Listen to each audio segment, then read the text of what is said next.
Praise road. હું Stanley Macwan, મારી YouTube channel Gujarati Bible સ્ટડીમાં તમારું સ્વાગત છે. મારી ચેનલને તમે આજ ઘડે તમે સબસ્ક્રાઈબ કરી લો અને જ્ઞાનમાં તમે વધતા જાઓ. ઈશ્વરે નૂહને જહાજ બનાવવાનું કીધું. એ જહાજનું ચોક્કસ માપ હતું. એની લંબાઈ, એની પહોળાઈ અને એની ઊંચાઈ, એના માળ, એનો દરવાજો, એની બારી, સગળું એક યોગ્ય રીતે ઈશ્વરે બનાવવાનું કીધેલું હતું. પણ ઈશ્વરે આવું કેમ બનાવવાનું કીધું? આ જહાજના માપ પાછળ, આ જહાજના 3 માળ પાછળ અને એના લાકડા પાછળ, એમાં ડામર લગાવવાનો હતો, આ બધા પાછળ રહસ્ય શું છે? નૂહનું વહાણ એક અદ્ભુત વાત આપણને કહી જાય છે અને શીખવાડી જાય છે. એ વહાણ ખરેખર શું સૂચવે છે એ જાણવા માટે આ વિડીયોને આખો જુઓ.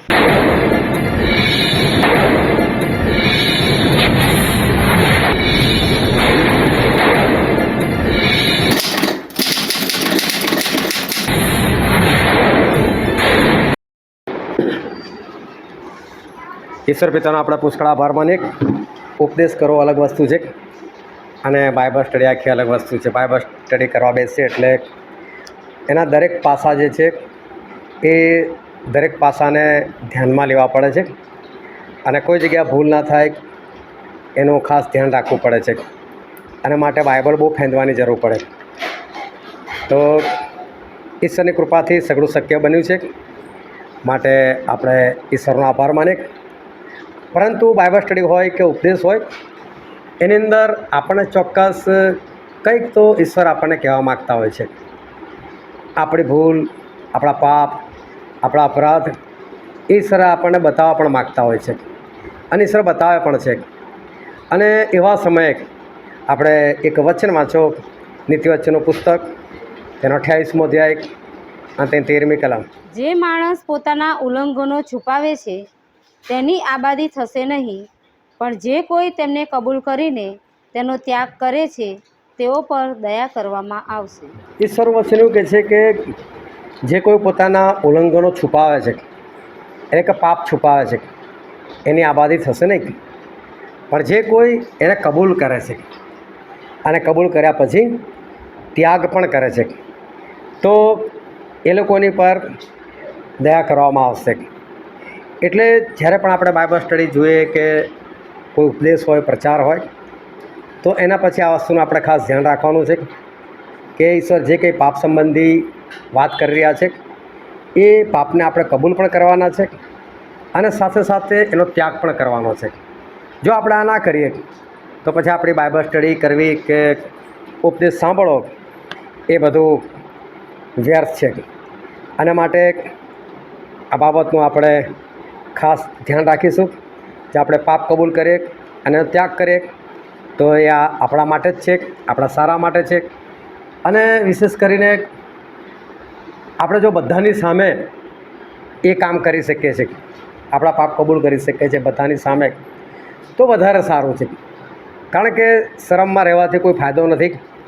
એના કરતાં જેમ પેલી મરિયમ એ ઘણી પાપી અવસ્થામાં હતી, પરંતુ પ્રભુ ઈસુ પાસે બધાની વચ્ચે જ આવે છે. તો આપણે પણ એ રીતે બધાની વચ્ચે જો પાપ કબૂલ કરી શકીએ તો ખરેખર આપણા માટે બહુ ફાયદાકારક છે.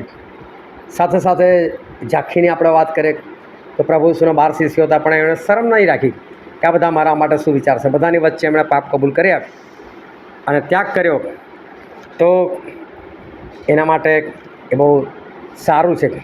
એના માટે આપણે પણ, જો તમને તમારો આત્મા, પવિત્ર આત્માની વાત નથી કરતો, તમારા આત્મા તમને જો દોરણી આપે તો એ રીતે તમે પણ બધાની સામે પાપ કબૂલ કરી શકો છો અને એનો ત્યાગ કરી શકો છો. આજે આપણે જે બાઇબલ સ્ટડી કરનાર છે તો જ્ઞાન સાથે ગમ્મત જે કહે છે એ રીતે આપણે હસતા હસતા અને આનંદ કરતાં કરતાં આપણે બાઇબલ સ્ટડીની અંદર આપણે આગળ વધીશું અને આપણું ધ્યાન આપણે બરાબર કેન્દ્રિત રાખીશું. એકવાર ઉનાળાનો સમય એટલે આંબો હોય ને આંબા પર કેરીઓ લાગેલી હોય.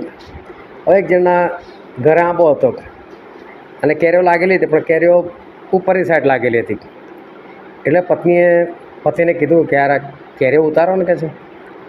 તો કે મને થોડું ઝાડ પર ચડતા આવડે, તો કે હું ઉતારું, કહે છે. તેની પત્ની કે આ તો વાંદરાય કરી શકે કે છે, તમારાથી આટલું નહીં થતું, માણસથી આટલું નહીં થતું કે છે. એ પેલા બહુ લાગ્યા કે વાંદરો કરી શકે, હું નહીં કરી શકતો. એણે બીજા દિવસે એણે ઝાડ પર ચડવાની પ્રેક્ટિસ શરૂ કરી દીધી અને 4-5 મહિનામાં તો કૂદકા મારતા થઈ ગયા ભાઈ ઝાડની ઉપર. બધું બરાબર થયું એટલે પત્નીને બોલે ચાલ કે આજે બહાર આવી. અને તો ઝાડ પર કૂદાકૂદ કરી નાખી, આ ડાળ પરથી પેલી ડાળને ચડી ગયા અને ઉતરી ગયા. એની મેરી કે આ શું વાંદરા વેળા કરો કે. એટલે વાંદરો છે ને એક પશુ છે, અને જ્યારે કોઈ ઢોર જેવું વર્તન, કોઈ પશુ જેવું વર્તન કોઈ માણસની અંદર આવે ત્યારે જો માણસ આવા બધા શબ્દો વાપરતા હોય, બિલકુલ ગધેડો છે એટલે ગધેડા જેવો મૂર્ખ છે, કોઈને કે આ હાવ બળદ્યો છે એટલે ઊંધું મીચીને બસ મહેનત જ કર્યા કરે છે, પણ કઈ રીતે કરવું એને ખબર નથી પડતી. હવે ઉત્પત્તિની અંદર એવું લખેલું છે, ઉત્પત્તિનું પુસ્તક તેનો 6ઠ્ઠો અધ્યાય, અને આપણે વાંચીશું તેની 5મી કલમથી લઈને તેની 8મી કલમ સુધી. અને યહોવાએ જોયું કે માણસની બુંડાઈ પૃથ્વીમાં ઘણી થઈ, ને તેઓના હૃદયના વિચારની હરેક કલ્પના નિરંતર ભૂંડી જ છે. અને યહોવાએ પૃથ્વી પર માણસને ઉત્પન્ન કર્યું, તેનો તેને પશ્ચાતાપ થયો, ને હૃદયમાં તે ખેદિત થયો. અને યહોવાએ કહ્યું કે જે માણસને મેં ઉત્પન્ન કર્યું તેનો પૃથ્વી પરથી હું સંહાર કરીશ. હા, માણસ તથા પશુ, પેટે ચાલનારા પ્રાણી તથા આકાશના પક્ષીઓ સુદ્ધા તે સર્વનો સંહાર કરીશ, કેમ કે તેઓને ઉત્પન્ન કર્યાનો મને પશ્ચાતાપ થાય છે. પણ નૂહ યહોવાની દૃષ્ટિમાં કૃપા પામ્યો. જો ઈસુ પિતાનું વચન છે, અને આજે આપણે જે બાઇબલ સ્ટડી કરનાર છે એનો આધાર જ આ વચન છે, અને આ વચન પર જ આપણે બાઇબલ સ્ટડી કરનાર છે.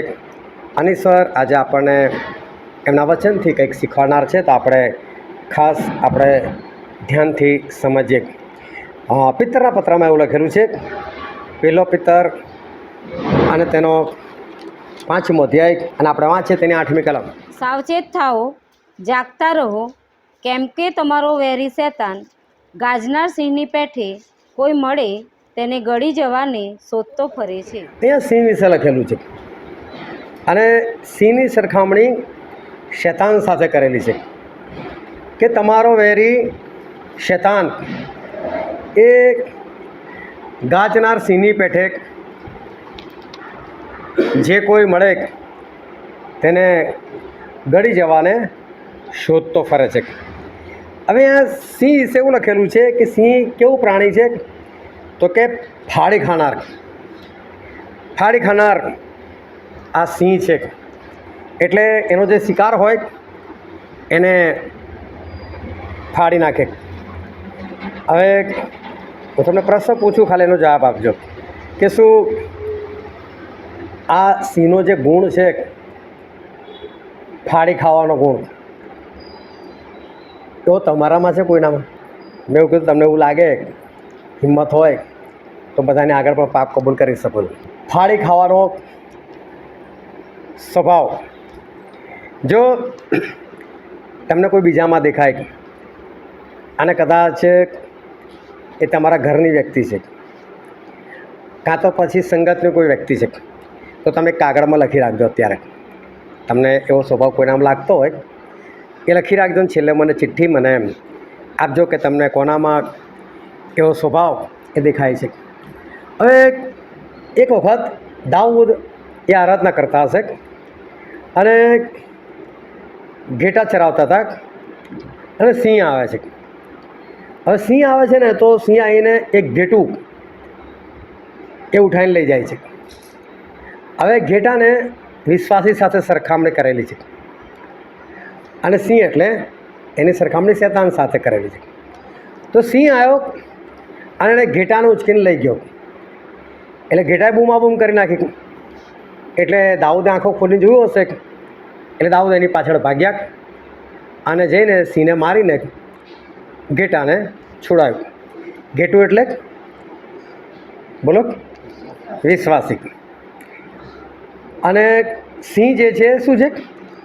શેતાન. તો એ સિંહ શું કરે છે? વિશ્વાસીને સંગતમાંથી બહાર ખેંચી કાઢે છે અને એને ખાઈ નાખે છે. એટલે કે આત્મિકતાની અંદર એનો નાશ કરે છે. આને કહેવાય ફાડી ખાવાનો સ્વભાવ. શું આજે તમને કોઈને એવું લાગે છે કે આવો સ્વભાવ મારામાં છે, કે મારી સંગતમાં કોઈની પાસે છે, કે મારા ઘરની અંદર કોઈની પાસે છે? દાઉદે સિંહને મારીને ઘેટાને બચાવી લીધું. એકવાર એક ભાઈ મારી પાસે આવ્યા ને એમણે મને એક સ્વપ્ન કીધું, અને એ લોકો 8-10 જણાનું ટોળું હતું નાનકડું, અને સરસ વિશ્વાસમાં એ લોકો વધી રહેલા હતા. અને એમાં એક ભાઈ જે છે એને જેને સપનું આવ્યું, તો સપનામાં એ ભાઈ ઊંચે ચડી રહેલા હતા, અને ઊંચે ચડી રહેલા હતા, અને જે એમને ચલાવનાર વ્યક્તિ હતો એ આવે છે અને પેલાનો પગ પકડી નીચે ખેંચી કાઢે છે સ્વપ્નની અંદર.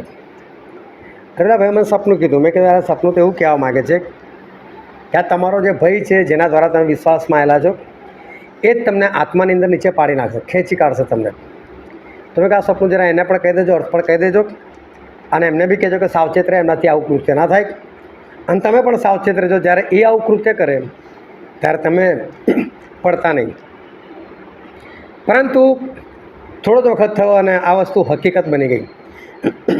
આ ભાઈ ખરેખર આત્મામાં બહુ વધવા લાગ્યા, અને જેમના દ્વારા વિશ્વાસમાં આવેલા એ જ ભાઈ એમને સંગતમાંથી હટાવી દીધા, અને એમને અલગ કરી નાખ્યા, એમને ખેંચી કાઢ્યા આત્મામાંથી.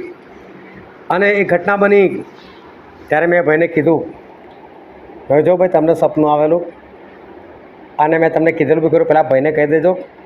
આ બંનેથી કૃત્ય થઈ ગયું, અને તમે લોકો આ વાત ના સમજી શક્યા. આ છે એક સિંહનું કૃત્ય, શેતાનનું કૃત્ય, કે ઘેટાને ફાડી ખાવું, એને સંગતથી દૂર કરી દેવું. ધ્યાનથી સમજજો અને પોતાની જાતને તપાસજો કે શું આવો સ્વભાવ એ તમારામાં છે.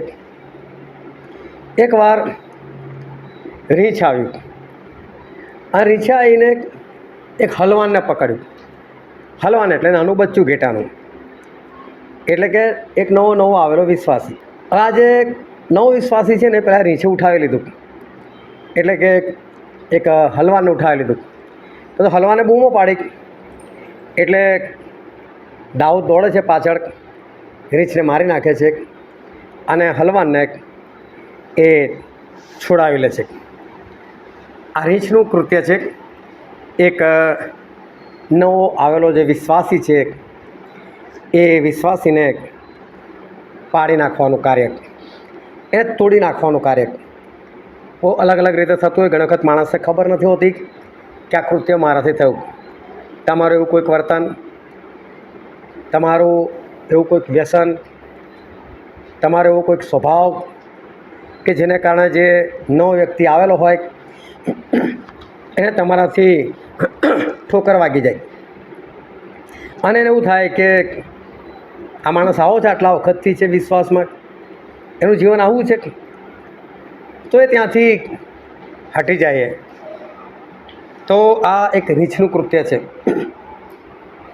એકવાર એક છોકરો તો એ બાપ્તિસ્મા માટે તૈયાર થઈ ગયો, ઘરેથી કપડાં લઈને મારી પાસે આવ્યો અલગથી, કે બાપ્તિસ્મા લઈશ એટલે કપડાં ભીના થશે, બીજા બદલી નાખું એમ. અને મને એને રસ્તામાં વાત કરી કે સ્ટેનલીભાઈ, મારે તો તમારી પાસે બાપ્તિસ્મા લેવું છે, અને હું બાપ્તિસ્મા માટે આવ્યો છું. તો સારું, વાંધો નહીં. મેં કીધું હું જે કામથી નીકળ્યો છે કામ આપણે પતાવી દઈએ, અને ત્યાંથી આપણે બાપ્તિસ્મા લેવા માટે જઈએ. હવે મારે એક ટ્રેનની ટિકિટ લેવાની હતી, અને એનો સમય મારે સાચવવાનો હતો. હું ત્યાં ઊભો રહ્યો ટ્રેનની ટિકિટ માટે, મારે 5-10 મિનિટ જ કામ હતું. એટલે બીજો ભાઈ જે છે એ પેલા ભાઈને મળ્યો, અને એની સાથે વાતચીત ચાલી. પેલો ભાઈ બહુ ખુશ હતો. હું તો કે બાપ્તિસ્મા લેવા માટે નીકળ્યો છું. આ સ્ટેનલી ભાઈ જોડે બાપ્તિસ્મા લઈ લઈશ કહું. તો કે જો બાપ્તિસ્મા લઈને તો કોઈ વાંધો નથી, પણ તને ખબર છે કે બાપ્તિસ્મા લેવું એટલે શું, બાપ્તિસ્મા પછીનું જીવન શું, ઈશ્વરમાં ચાલવાનું, ઈશ્વરમાં જીવવાનું. અને એ સમયે એક ઘટના બનેલી હતી, અને ઘટના હતી કે પેલા આતંકવાદીઓએ 21 ખ્રિસ્તીઓને મારી નાખેલા. જો તમને ખ્યાલ હોય, સમુદ્ર કિનારે બધાના ગળા કાપી નાખેલા હતા. અને આ ભાઈ પાસે એ વિડીયો હતો, અને પેલા ભાઈને દેખાડ્યું કે જો કે છે બાપ્તિસ્મા આપે તો આવું ગળાઓ બી કાપવું હોય ને, કાપે ને તો કપાવવા માટે તૈયાર રહેવું છે.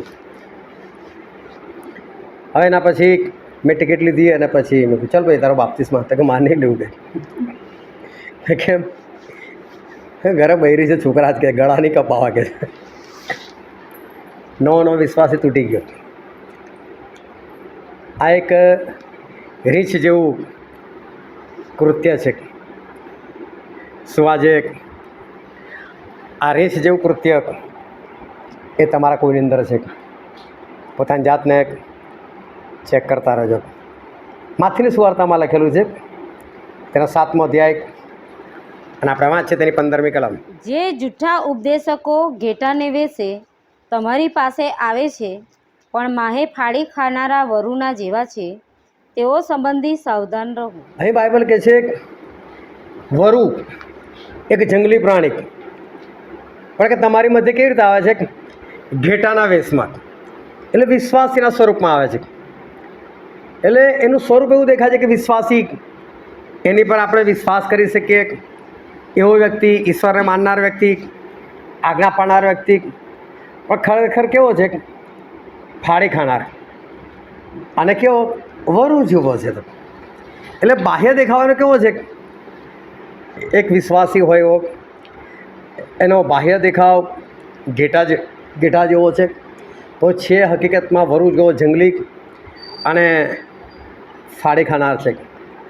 થોડા વખત પહેલાં આપણી સંગતમાં જ આ એક વ્યક્તિ આવી, થોડો સમય રહી, લોકોની સાથે ઘરોબો ખેડવ્યો, અને પછી સંગત છોડી, અને સંગત છોડી પછી બધાને ફોન કર્યો, આ સંગતમાં આવો ને, આ જગ્યા પર સંગત ચાલે છે, આ સંગતમાં આવો ને, અહીં સરસ છે, સ્ટેલીભાઈ સારું શીખવાડે છે, ઓકે તમે અહીં તો આવો કે છે. અને લગભગ બધાને ફોન કર્યો, અંકલેશ્વરવાળાને ફોન કર્યો, આવો તમે, અને હું તમને આ જગ્યા પર લઈ જાઉં. અને ઘણા બધા લોકોને તોડવાનો પ્રયત્ન કર્યો, પણ દેખાવ કેવો?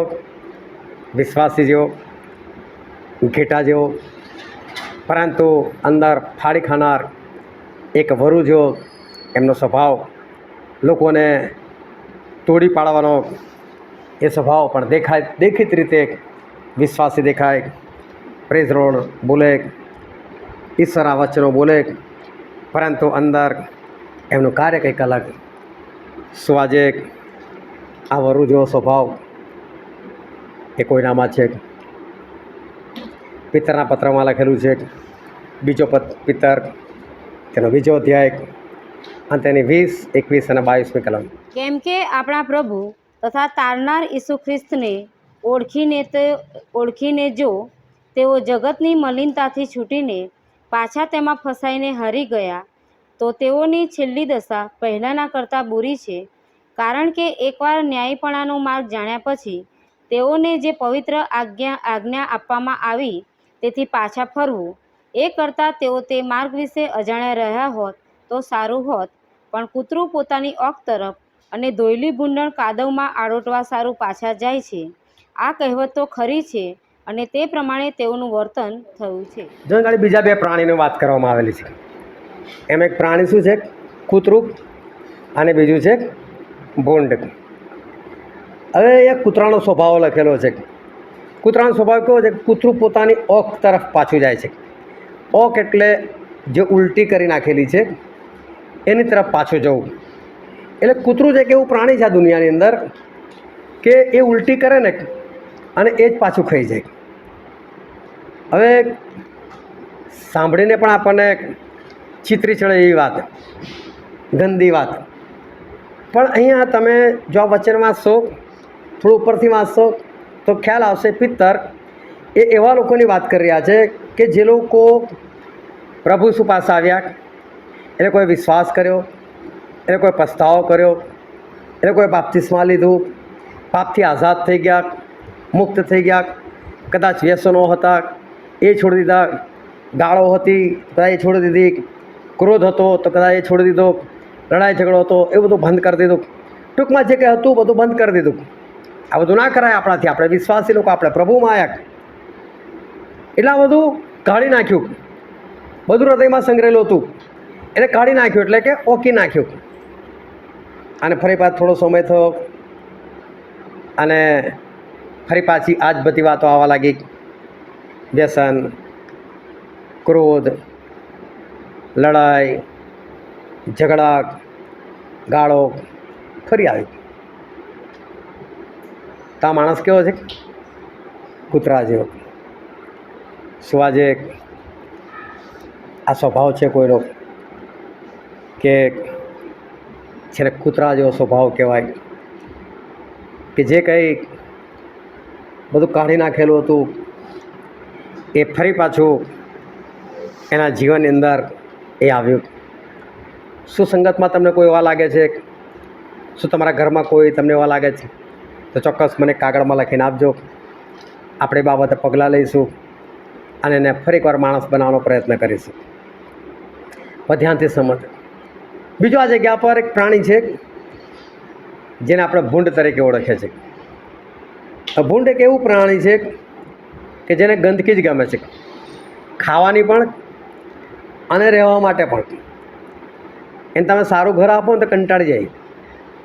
કદાચ એને એવું લાગતું છે આ કંઈ ગંદવાડામાં લઈ આવ્યા, પણ કાદવ કીચડો તો ખુશ થઈ જાય. એને તમે ગમે એટલું નવડાવો, ધોળાવો, પાવડર લગાવો, મેકઅપ કરાવો, શુદ્ધ કરો, ફરી પાછું ત્યાંનું ત્યાં જ જાય. એને એ જ વસ્તુ ગમે. અને અહીંયા પણ જે વચન આપણે વાંચ્યું છે પિત્તરના પત્રમાં, તો પિત્તર એવા જ લોકો માટે કહે છે કે જે લોકો પોતાના પાપથી શુદ્ધ થયા હતા, એટલે કે પ્રભુ ઈસુના લોહીમાં જે લોકો નહાયા, જે લોકોનું બાપ્તિસ્મા થયું એ લોકો પ્રભુ ઈસુ ખ્રિસ્તના લોહીમાં નહાયા અને એમાંથી લોકો બહાર આવ્યા છે, શુદ્ધ થયા, પવિત્ર થયા. અને ફરી પાછા એ લોકો જો એ જ પાપ કરે, ફરી પાછા લોકો એ જ ગુનો કરે, તો પિત્તર એવા લોકોને ભૂંડ સાથે સરખાવે છે કે આ લોકો ફરી પાછા અશુદ્ધ થઈ ગયા. એટલે કે લોકોનું જીવન, એ લોકોનો સ્વભાવ એ તો ભૂંડ જેવો છે. શું આજે તમને એવું લાગે છે કે આ વસ્તુ તમારામાં છે કે તમારા પરિવારની અંદર કે સગાની અંદર કે સંગતની અંદર? આપણે ચોક્કસ પોઝિટિવ બનવા માટે, પોઝિટિવ કરવા માટે જ આ બાબત આપણે જોઈ રહ્યા છે. પણ ધ્યાનથી ઈશ્વર વચન સમજજો અને પાપ કબૂલાત અને એનો ત્યાગ એ આપણા જીવનમાં ખરેખર બહુ જરૂરી છે. ઉત્પત્તિના પુસ્તકમાં લખેલું છે કે 8મો અધ્યાય અને આપણે વાંચીએ તેની 6ઠ્ઠી અને 7મી કલમ. અને એમ થયું કે 40 દાડા પછી નૂહે વહાણમાં જે બારી કરી હતી તે તેણે ઉગાડી, અને તેણે એક કાગડાને બહાર મોકલ્યો, ને પૃથ્વી પરના પાણી સુકાયા ત્યાં લગી તે આમ તેમ ઉડતો ફર્યો. બાઇબલનું વચન કહે છે કે જ્યારે જળપ્રલય થયો અને નૂહ ને એમનો પરિવાર અને ઘણા બધા પશુ પક્ષીઓ એ લોકો વહાણની અંદર હતા, અને વરસાદ તો 40 દિવસ પછી બંધ થઈ ગયેલો હતો, અને એના પછી ઘણા બધા દિવસો વીતી ગયેલા હતા. અને નૂહને લાગ્યું કે કદાચ પાણી ઓછું થઈ ગયું હશે, કદાચ જગ્યા હશે કોરી થઈ ગઈ હશે, તો આપણે કોઈક જગ્યા ઉતરવાનું કંઈક કરીએ. અને એટલે જોવા માટે એમણે કાગડાને મોકલ્યો. હવે કાગડો ભાગ્યો એને બારીમાં છોડ્યો કે જા, કે છે પાણી જોઈને આવી, કે છે. એટલે કાગડાને એટલા માટે છોડેલો હતો કે કાગડો જાય બહાર, પરિસ્થિતિ જુએ અને ફરી પાછો આવે. એને નૂહને કહે કે ભાઈ નૂહ, આવી પરિસ્થિતિ છે. હવે કાગડો કઈ ભાષામાં જવાબ આપવાનો છે એમાં નથી ખબર, પણ નૂહ એની ભાષા ચોક્કસ સમજી શકે છે. અને એટલે નૂહે ઈરાદાપૂર્વક કહીને મોકલે છે કાગડાને. એટલે નૂહે જે કીધું છે કાગડાને પણ ખબર છે કે મારું કામ શું છે. હવે કાગડો એકદમ બહાર નીકળ્યો તો ખુશ થઈ ગયો, કે જળ પ્રલય થયેલો હતો, માણસો ડૂબીને મૃત્યુ પામેલા હતા. પણ ડૂબીને મૃત્યુ પામે એટલે ડેડ બોડી કઈ હોય, ઉપર પાણી પર તરતી હોય. કાગડો ખુશ થઈ ગયો. અરે વરસ કહે છે કે પેલાનું મને ઘાસ જ ખવડાવ્યું. ખોરાક તો એ બહાર પડ્યો છે કે છે. તો ખુશ થઈ ગયો. અને શું કહે છે કે પાણી ઉતર્યું ત્યાં સુધી કાગડો આવ્યો જ નહીં પાછો. એટલે કાગડો તો પાછો જ નહીં આવ્યો. હવે વિચાર કરો કે આ કાગડો એ તો જૂના જીવનની અંદર એ જ બધું ખાતો તો હશે ને પહેલાં, પણ વહાણની અંદર શુદ્ધતા મળેલી, સારો ખોરાક મળેલો, અશુદ્ધતાથી એને એ દૂર થઈ ગયેલો હતો. પણ ફરી પાછો જૂના જીવનમાં જતો રહ્યો એટલું નહીં, પણ જૂના જીવનમાં આનંદ આવ્યો એને. જૂનું જીવન ગમ્યું, ખુશ થઈ ગયો, પાછો જ ના જવું જ નહીં કે છે વાણામાં. કેવું કહેવાય કે આ કાગડો એ જૂના જીવનમાં આનંદ પામે છે. શું આજે આ કાગડા જેવો સ્વભાવ ખરો કે માણસ જૂના જીવનની અંદર આનંદ પામે? હું ઘણી વખત ઘણા લોકોને સાક્ષી સાંભળતો જોઉં છું, એ લોકોની સાક્ષી. યાર પહેલાં તો બહુ મજા કરી યાર, દારૂ પીધો અને આમ કર્યું તો તો મજા એ વખતે લાગતી હતી. તો વિશ્વાસમાં આપણે સાક્ષીમાં મજા લાવું છું. હવે તો એવું કહ્યું એક તો મને નથી ખબર, હું પોતે પડકી ખાતો હતો, પણ અત્યારે કોઈને ખાતો હોય મને ચિત્રી ચડે છે.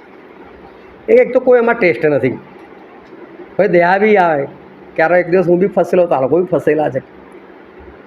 પણ આજે બી એને જોઈને એવું હા યાર આનંદ તો હું પણ કરતો તો એવું ના થાય. ચિત્રી ચડે, ચોબડવાનું, થૂકવાનું, આજે સાંભળીને પણ ખરાબ લાગે છે. દારૂ જેનો કોઈ ટેસ્ટ નહીં, એની જોડે તમારે કંઈક બીજું લઈને બેસવું પડે કે જેથી ફટ તેને મોઢામાં નાખે તો તમારું મોઢું સારું રહે. આજે વિચારે એવું લાગે કેટલું ગંદુ હતું, કેમનું એને ઉતારતા હતા. પણ હજુ બી એ કહેતા આનંદ આવ્યો, એમાં તો બહુ મજા કરતા હતો. એનામાં જૂનું જીવન કંઈક છે હજુ. તો કાગડાના જૂના જીવનની અંદર આનંદ આવી ગયો. શું આજે એ કાગડા જેવો કોઈનો સ્વભાવ કે સંગતમાં તમને કોઈનો લાગતો હોય કે તમારા પરિવારમાં, તો ચોક્કસ આજે વાત જણાવજો. નું એ 500 વર્ષના થયા, અને 500 વર્ષના થયા ત્યારે ઈશ્વરે નૂને બોલાવ્યા. આ નૂને બોલાવીને એવું કીધું કે નૂ એક વહાણ બનાય કે છે, અને વહાણ તારા માટે અને તારા પરિવાર માટે બનાય. હવે એક શબ્દ ધ્યાનથી સમજજો. હું આ પૃથ્વી પર 40 દિવસ અને 40 રાત વરસાદ વરસાઈશ. જમીનમાંથી પણ પાણી ફૂટી નીકળશે. એટલે જમીનમાંથી પાણીનો મારો, ઉપર આકાશથી પાણીનો મારો, 40 દિવસ અને 40 રાત સતત મુસળધાર વરસાદ, વાદળ ફાટી ગયો વરસાદ, અને એટલે કે છે આખી પૃથ્વી એ પાણીમાં ડૂબવાની છે. અને એનું તું તારા માટે અને તારા કુટુંબને માટે તું વહાણ બનાય. અને બાઇબલ કહે છે કે નું ઈશ્વરની નજરમાં ન્યાયી હતા, નું ઈશ્વર સાથે ચાલતા હતા, માટે ઈશ્વરે કીધું નું તું વહાણ બનાય. અને નુહે વહાણ બનાવવાની શરૂઆત કરી. નુહે વિશ્વાસ કર્યો, કારણ કે જે વરસાદની આપણે વાત કરીએ, જે વરસાદની ઈશ્વરે નુહને વાત કરી, એ વરસાદ નુહના સમય સુધી આવતો જ નહોતો. આપણે કલમથી પણ જોઈશું, પણ વરસાદ શું છે પડતો જ નહોતો. ખેતીકામ બધું પેલા ઓસ જે પડે, ઝાકળ જે પડે, એનાથી બધું કામ થતું હતું. વરસાદને લઈને જે હેરાનગતિ લોકોને થાય છે એવી કોઈ હેરાનગતિ નહોતી. નુહને કદી વરસાદ શું એ ખબર નથી, પણ ઈશ્વરે કીધું ને કે આવું થશે, એ ચૂપચાપ માની લીધું. અને એમણે વિશ્વાસ કર્યો, અને એમણે વહાણ બનાવવાની શરૂઆત કરી. પણ નુહ એકલા છે, આ નુહે વહાણ બનાવવાની શરૂઆત કરી. ઈશ્વરે માપ પણ આપ્યું, 450 ફૂટ લાંબુ, 75 ફૂટ પહોળું અને 45 ફૂટ ઊંચું, 3 માળ કરવાના. અને ઈશ્વરે એવી રીતે નુહને વહાણ બનાવવાનું કીધું. હવે જોવા જઈએ તો બહુ મોટું કામ, જબરદસ્ત કામ, અને ઉતાવળથી પૂરું કરવાનું કામ. કેમ? વહાણ પૂરું થશે, હું અંદર જઈશ અને વરસાદ પડવાનો છે. અને જો મારું વહાણ પૂરું ના થયું અને વરસાદનો સમય થઈ ગયો તો તું નાશમાં જાઉં. એટલે વરસાદનો જે સમય ઈશ્વરે નક્કી કર્યો છે એની પહેલાં મારું વહાણ કોઈ પણ સંજોગોમાં પૂરું થવું જોઈએ. એટલે હું દિવસ રાત જે પણ રીતે કામ કરતા હશે, પરંતુ એમણે કામ કરવાની શરૂઆત કરી. અને સરસ રીતે એમણે વહાણ જે છે એ વહાણ બનાવ્યું. હવે આપણે બી કહીએ છીએ ને બાઇબલ પણ કહે છે વહાણ બનાવ્યું, પરંતુ વહાણ બન્યું ત્યારે નું 600 વર્ષના હતા. એમણે વહાણ બનાવવાની શરૂઆત કરી ત્યારે 500 વર્ષના હતા. એટલે 100 વર્ષ લાગી ગયા વહાણ બનાવતા. હવે 100 વર્ષની અંદર વહાણ તૈયાર થયું એ તમે વિચાર કરો કે જે પહેલું લાકડું કાપેલું હોય 100 વર્ષ જૂનું થઈ ગયું લાકડું, એટલે લાકડું જેવું તેવું નથી, 100 વર્ષ સુધી સચવાઈ રહેલું લાકડું છે.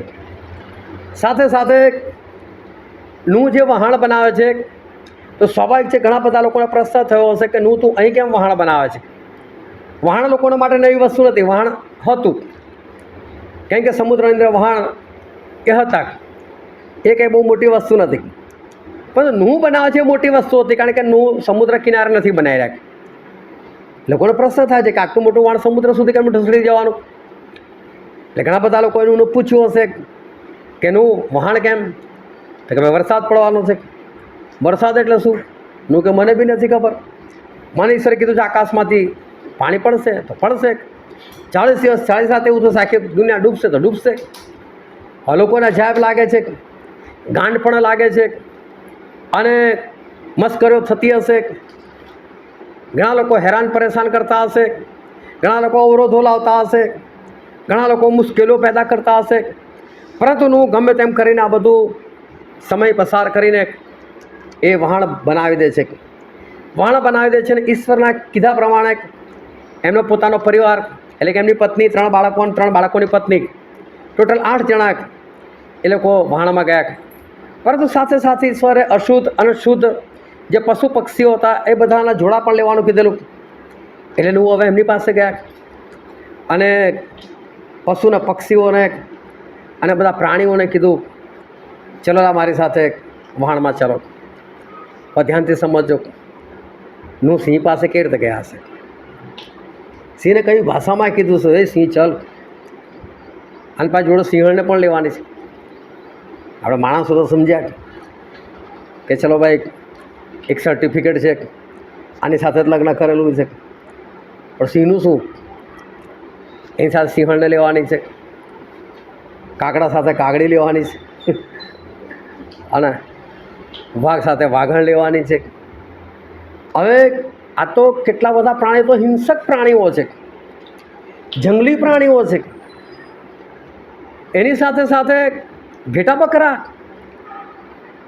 આ બધા ભેગા થાય તો શું થાય? ધમાચકડી મચી જાય. વહાણ સમુદ્રમાં તરે નહીં પહેલાં તો ખલાસ થઈ જાય. એવું કશું થયું નથી. એક એક પ્રાણી, એક એક પક્ષી, એ શુદ્ધ કહેવાતું હોય કે અશુદ્ધ કહેવાય, દરેક નૂહની વાત સાંભળીને નૂહ સાથે ગયા છે બધા, અને બધા વહાણમાં રહ્યા છે. અને બાઇબલમાં કોઈ ઉલ્લેખ નથી કે આ લોકો લડ્યા હોય, કજ્જો કંકાસ કરેલો હોય, કશું જ નહીં. ભલે લોકો કહેતા હોય શેર ભૂખા મર જાયગા લેકિન ઘાસ નહીં ખાતા, પણ ખાધું છે ઘાસ. 377 દિવસ ખાધું છે. એ લોકોએ બધાએ શાકભાજી કે હરિયાળી કે ઘાસચારો એ બધું લોકોએ ખાધું. એ રીતે આખા 377 દિવસ એ લોકોએ વહાણમાં પસાર કર્યા. અને ત્યાર પછી નૂહને એવું લાગ્યું કે લાઈને મને જોવા દે કે પાણી ઓછું થયું છે કે નથી થયું. એટલે પહેલાં કાગડાને છોડે છે. આ કાગડાને છોડે છે, હમણાં વાત કરીએ એમ કાગડો તો બધું જોઈને ખુશ થઈ ગયો. ડેડ બોડી પર સૂઈ જતો હતો, એને જ ખાતો હતો. લાપડ જોડો જોડે તો યાદ કર કે કાગડી તો હજુ પણ છે વાણમાં, એનું શું? જો લોકો પોતાની પત્નીને સુદ્ધા ભૂલી જાય છે, જૂના જીવનમાં આનંદ થાય ને તાર. કાગડી આવે તો કાં કરે ને ચાલ ભાઈ પાછો જોઈએ જ નહીં, આ તો યાદ પણ નથી આવતી.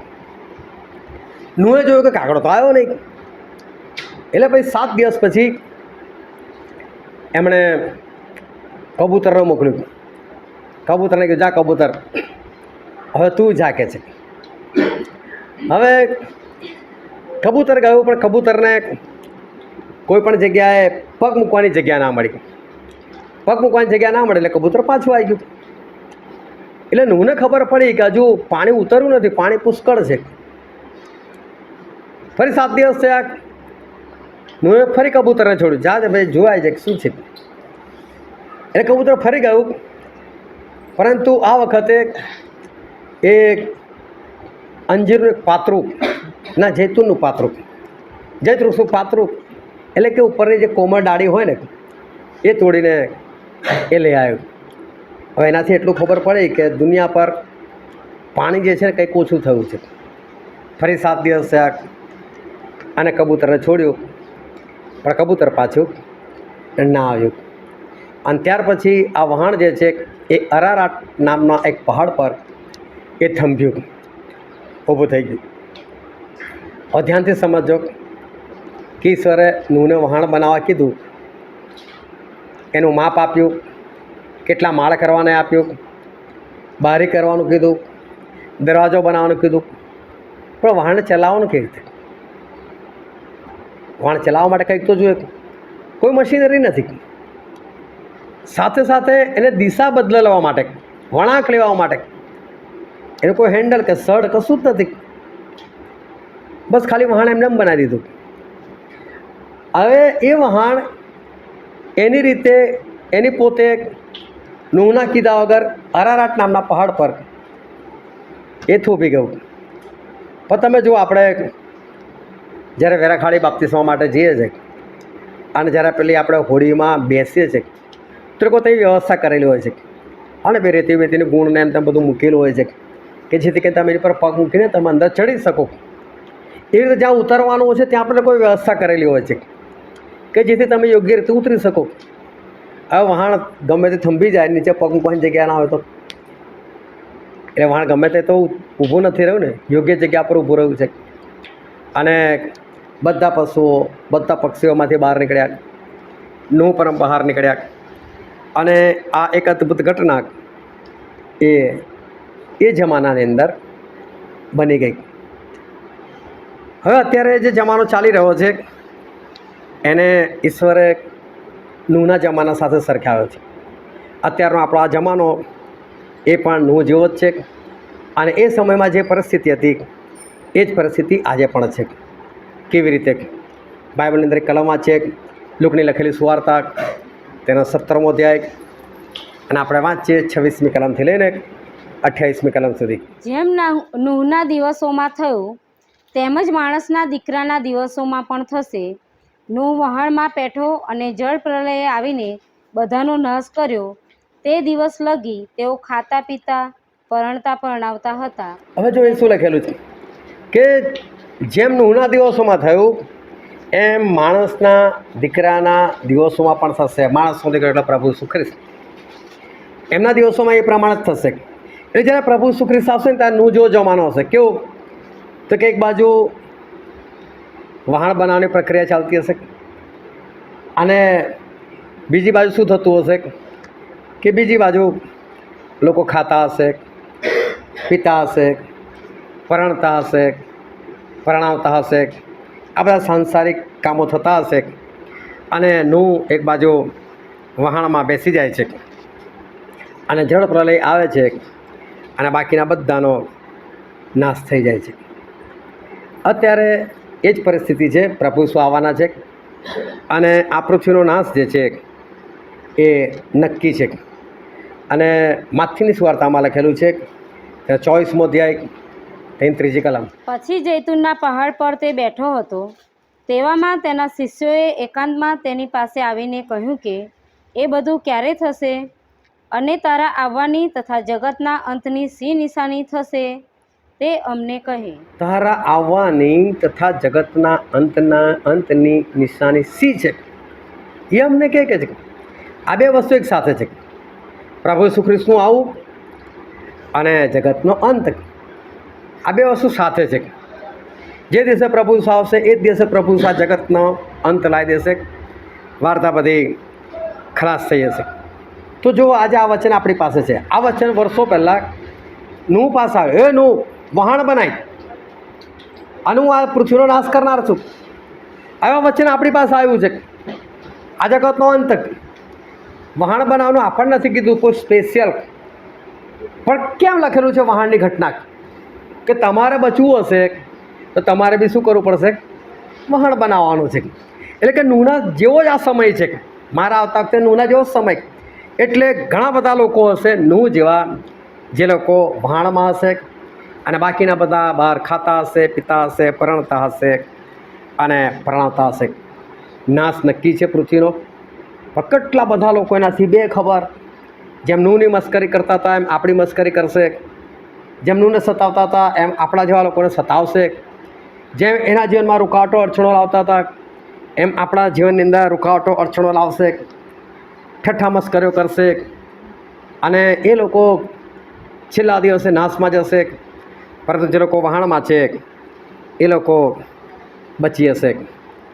શું તમે એવું માનો છો કે અત્યારે એવા જ દિવસો એ છે અને અત્યારે નૂનો સમય જ એ આપણા માટે ચાલી રહ્યો છે? અહીંયા આપણે એક કલમ વાંચી, લુકની લખેલી સુવાર્તા તેનો 17મો અધ્યાય અને 26થી લઈને 28મી કલમ. અહીંયા હું તમને એક પ્રશ્ન પૂછું, તમારે વાંચીને જવાબ આપવાનો છે કે અહીંયા ઈશ્વરે આપણને એક આજ્ઞા આપેલી છે. તમને દેખાય છે આજ્ઞા કઈ છે ગાડી? જેમ દેખાય કહો. લુક 17 અને 26થી 28. ના, લુક 17, 26થી 28. જો તમને કોઈ આજ્ઞા દેખાય છે, અહીં સર આજ્ઞા આપી છે. હા, એ વાત બરાબર. ભાઈ 26મી કલમ એવું કહે છે કે જેમ નૂના સમયમાં થયું એમ પ્રભુના સમયમાં થશે. નૂ વહાણમાં ચડી બેઠો અને જળ પ્રલય આવીને બધાને લઈ ગયા. નૂ બચી ગયા. બરાબર. અહીં ગાડી એક આજ્ઞા છુપાયેલી છે. શું દેખાય તમને આજ્ઞાથી? વહાણમાં બેસી જવું, તે જ કીધું. હા હા, આજ્ઞા જ પાલન, પણ આજ્ઞા કઈ એમ? એક આજ્ઞા અહીં ગાડી છુપાયેલી છે.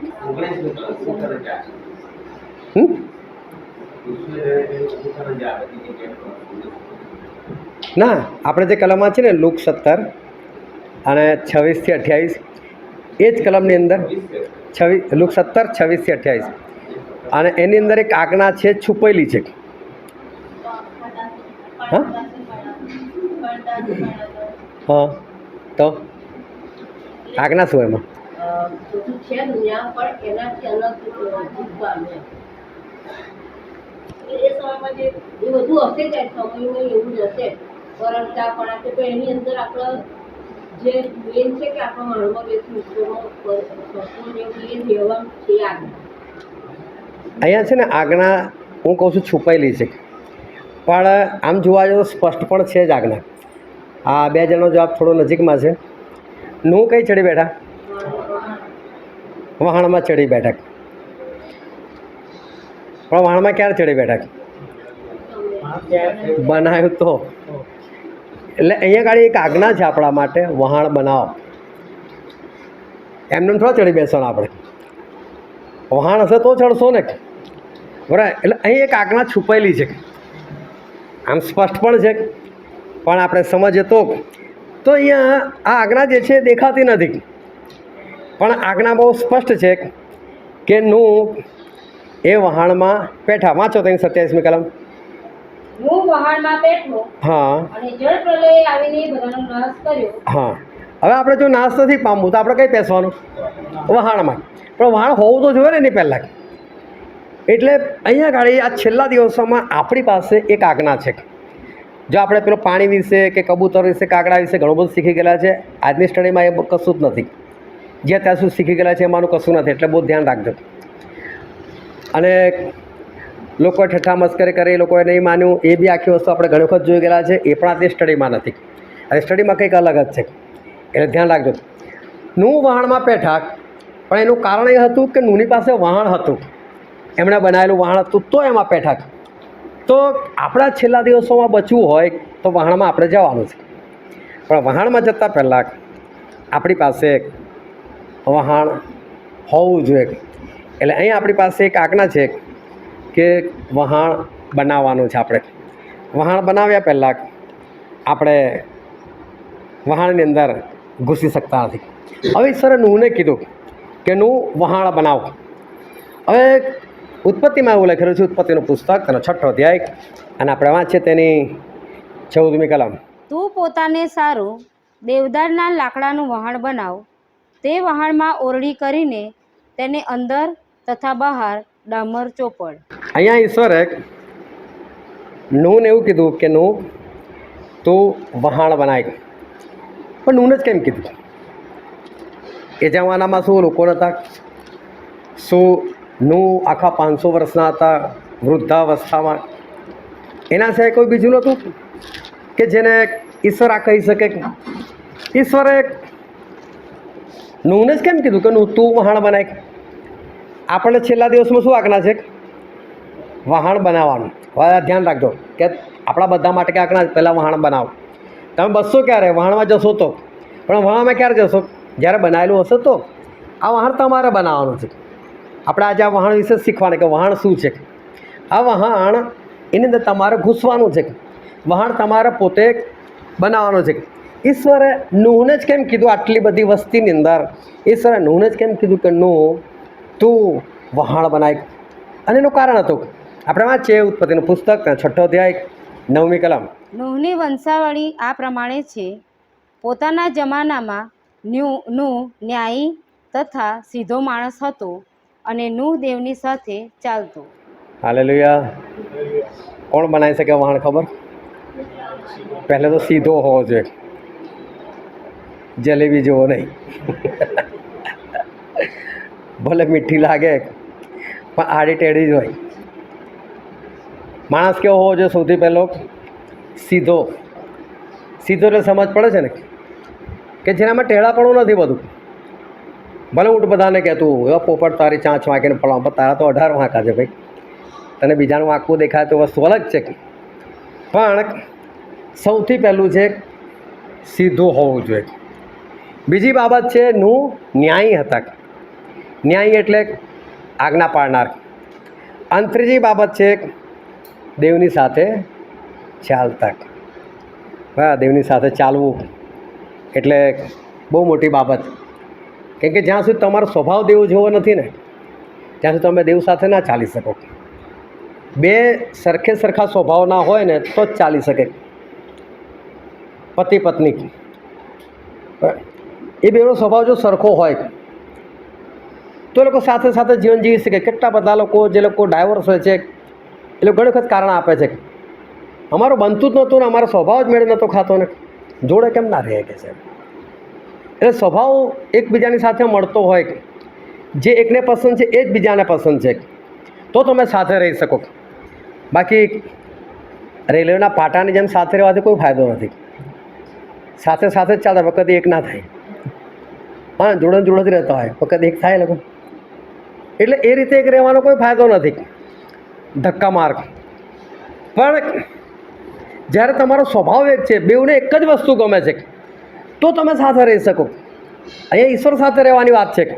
તો હું કેવા હતા? ઈશ્વર સાથે રહેનાર વ્યક્તિ, ચાલનાર વ્યક્તિ, સીધો માણસ, ન્યાયી માણસ અને ઈશ્વર સાથે ચાલતો હોય તો ઈશ્વર એને શું કે? વહાણ બનાય.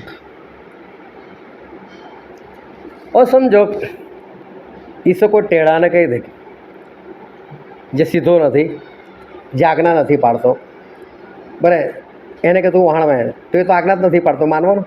જાને ભાઈ હું વહાણ બનાવું, નહીં કમાવું મારે. અરે ભાઈ વરસાદ પણ જોયો કદી? એ તો પ્રભુને કહેતો, અમે જોયો કદી? અમે આ સુધી નહીં જોયું, તમારે વરસાદ પાડવો છે. એટલે છે ને આ કામ ઈશ્વર બીજાને સોંપી જ નહીં શકતા. હાલેલુયા. નું ક્યારે બચ્યા? જ્યારે વહાણમાં ચડ્યા તારે. પણ વહાણ હતું તો ચડ્યા ને. તો વહાણ પહેલાં બનાવ્યું ને, તો બનાવવા માટે પહેલાં શું કરવું પડે? સીધું બનવું પડે, ન્યાયી બનવું પડે, અને ત્રીજી વાત ઈશ્વરની સાથે ચાલવું પડે, એમના જેવો સ્વભાવ કેળવવો પડે. આ 3 ગુણ આવે માણસની અંદર તો ઈશ્વર એને કહે છે કે ભાઈ તું વહાણ બનાય. કેમ કે ઈશ્વર આ બનાવશે, બીજો નહીં બનાવે. એટલે ટેઢો માણસ નહીં બનાવી શકે. એટલે સૌથી પહેલું જો વહાણ બનાવવું હોય તો ન્યાયી વ્યક્તિ જોઈએ. અને એટલે ઈશ્વરે નૂહને કીધું કે નૂહ તું વહાણ બનાય. અને જો વરસાદ પડતો તો નહોતો પડતો, એ બાઇબલમાં લખેલું છે, આપણે વાંચીએ. હિબ્રુનો પત્ર તેનો 11મો અધ્યાય અને તેની 7મી કલમ. નૂહે જે વાત હજી સુધી તેના જોવામાં આવી નહોતી તે વિશે ચેતવણી પામીને અને ઈશ્વરનો ડર રાખીને વિશ્વાસથી પોતાના કુટુંબના તારણને સારું વહાણ તૈયાર કર્યું. તેથી તેણે જગતને દોષિત ઠેરાવ્યું અને વિશ્વાસથી જે ન્યાયીપણું મળે છે તેનો તે વારસ થયો. અહીંયા લખ્યું કે નૂહે હજુ સુધી જે વાત તેમના જોવામાં આવી નહોતી એ વિશે ચેતવણી પામી. તો ઈશ્વરે ચેતવણી શું આપેલી? 40 દિવસ 40 રાત વરસાદ પડશે, પૂર આવશે અને આખી દુનિયા ડૂબી જશે. બરોબર, તારી ઉંમર કેટલી? 13 વર્ષ ને? તે કદી પૂર જોયું? પાણીનું પૂર આવ્યું જોયું કોઈ જગ્યાએ? બોલે જોશી? હા, પાણી આવ્યું જોયું નહીં વરસાદનું? જોયું છે? બોલા 13 વર્ષની ઉંમરના પૂર જોયું છે તો 500 વર્ષના નૂહે ના જોયું જો વરસાદ પડતો હોય તો? કદી તો પૂર આવ્યું હોય ને 500 વર્ષમાં. પણ શું કે જે વાત હજુ સુધી નૂહના જોવામાં આવી નથી. પ્રભુ વરસાદ, પ્રભુ પૂર, પ્રશ્ન નથી કર્યો. આ તો હું કરું છું પ્રશ્ન. નૂહે આવો કોઈ પ્રશ્ન નથી કર્યો. નૂહે જે વાત હજુ સુધી તેમના જોવામાં આવી નથી એ વિશે ચેતવણી પામી. નહોતું જોયું, કોઈ વાંધો નહીં. પ્રભુ કહે છે તો થાય આ વસ્તુ.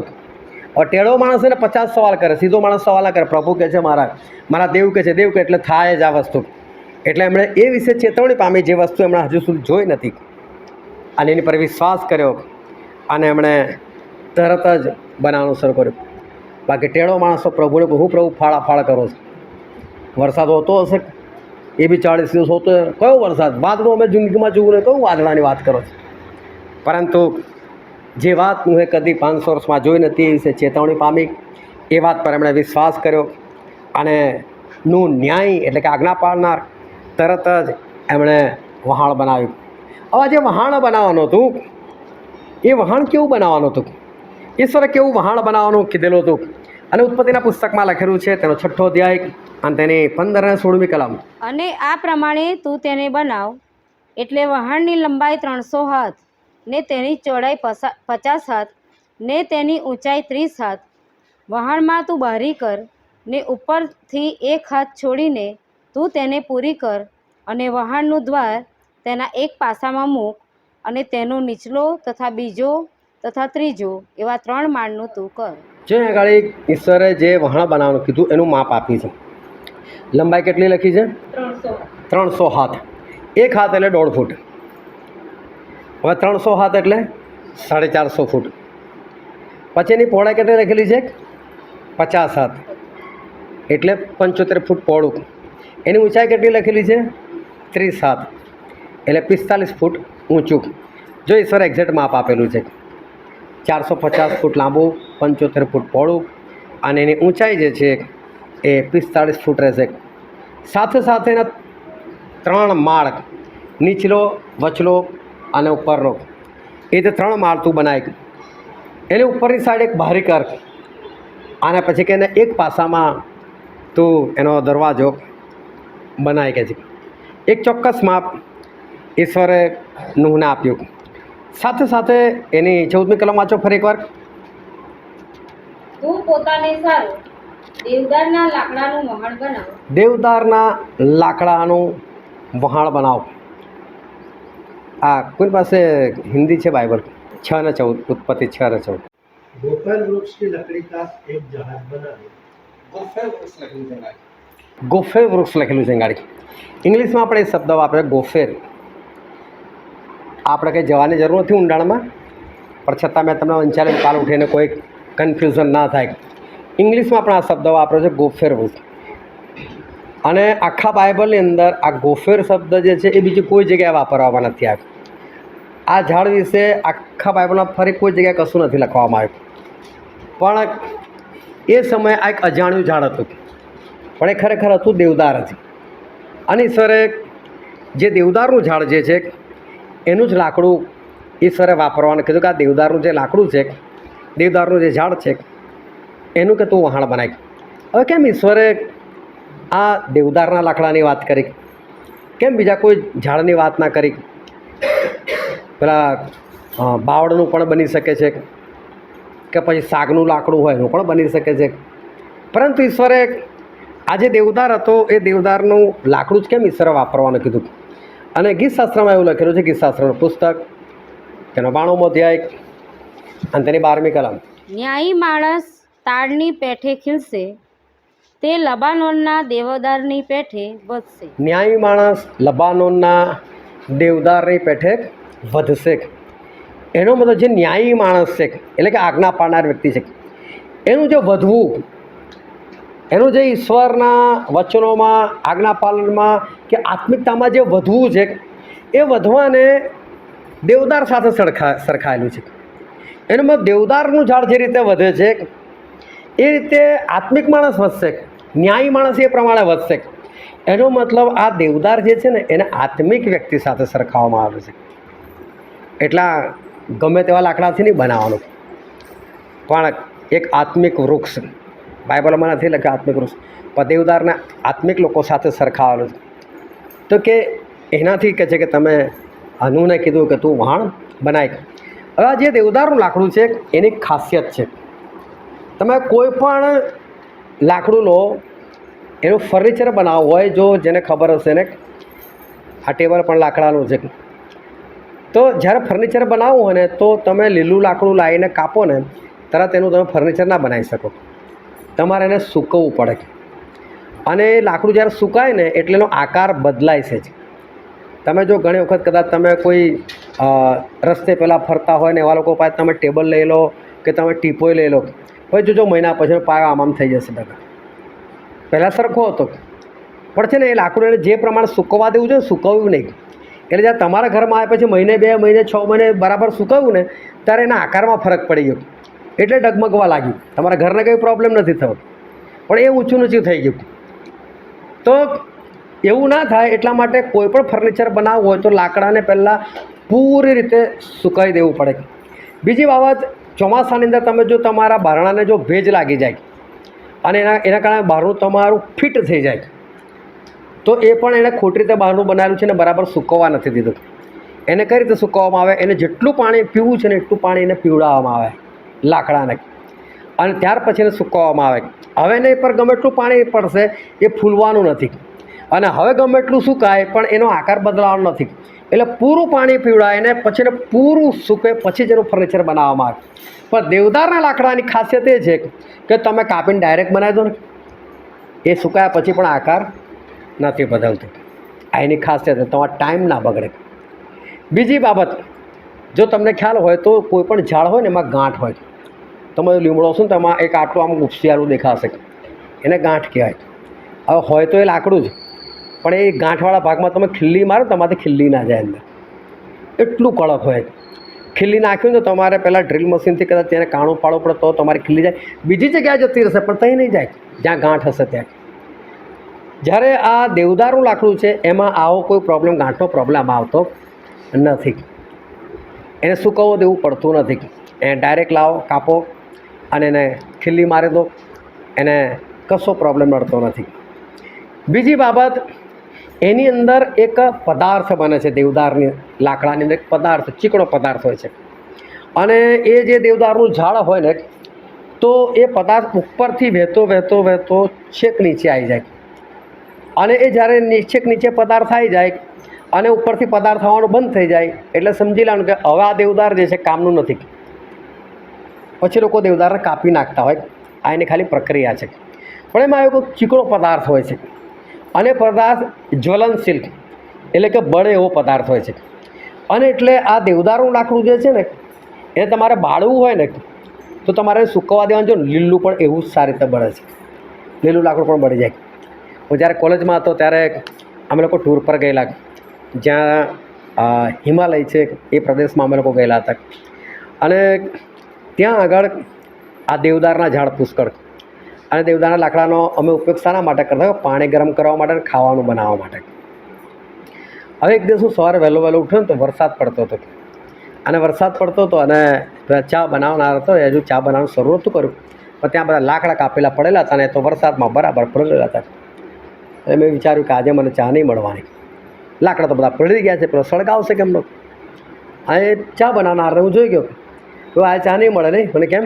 કે આટલો વરસાદ પડે, લાકડા પડી ગયા છે, કે એમાં શું છે, આ તો સળગશે લાકડા કે છે. તો કેમ તે આ લાકડા જેવા દેવદારના લાકડા સળગે કે છે. પણ ત્યારે મને નથી ખબર, અને બહુ ઊંડાણમાં ગયો નહીં. પરંતુ દેવદારનું લાકડું એવું છે કે એની અંદર એવો પદાર્થ છે કે જે જ્વલનશીલ હોય છે, માટે ગમે તેવું પલળેલું હોય તો પણ તરત એ સળગી જાય છે. તો ઈશ્વરે એવું કીધું કે ન્યાયી માણસ એ લબાનોના દેવદારની પેઠે વધશે. તો ન્યાયી માણસ કેવો હોય ખબર છે?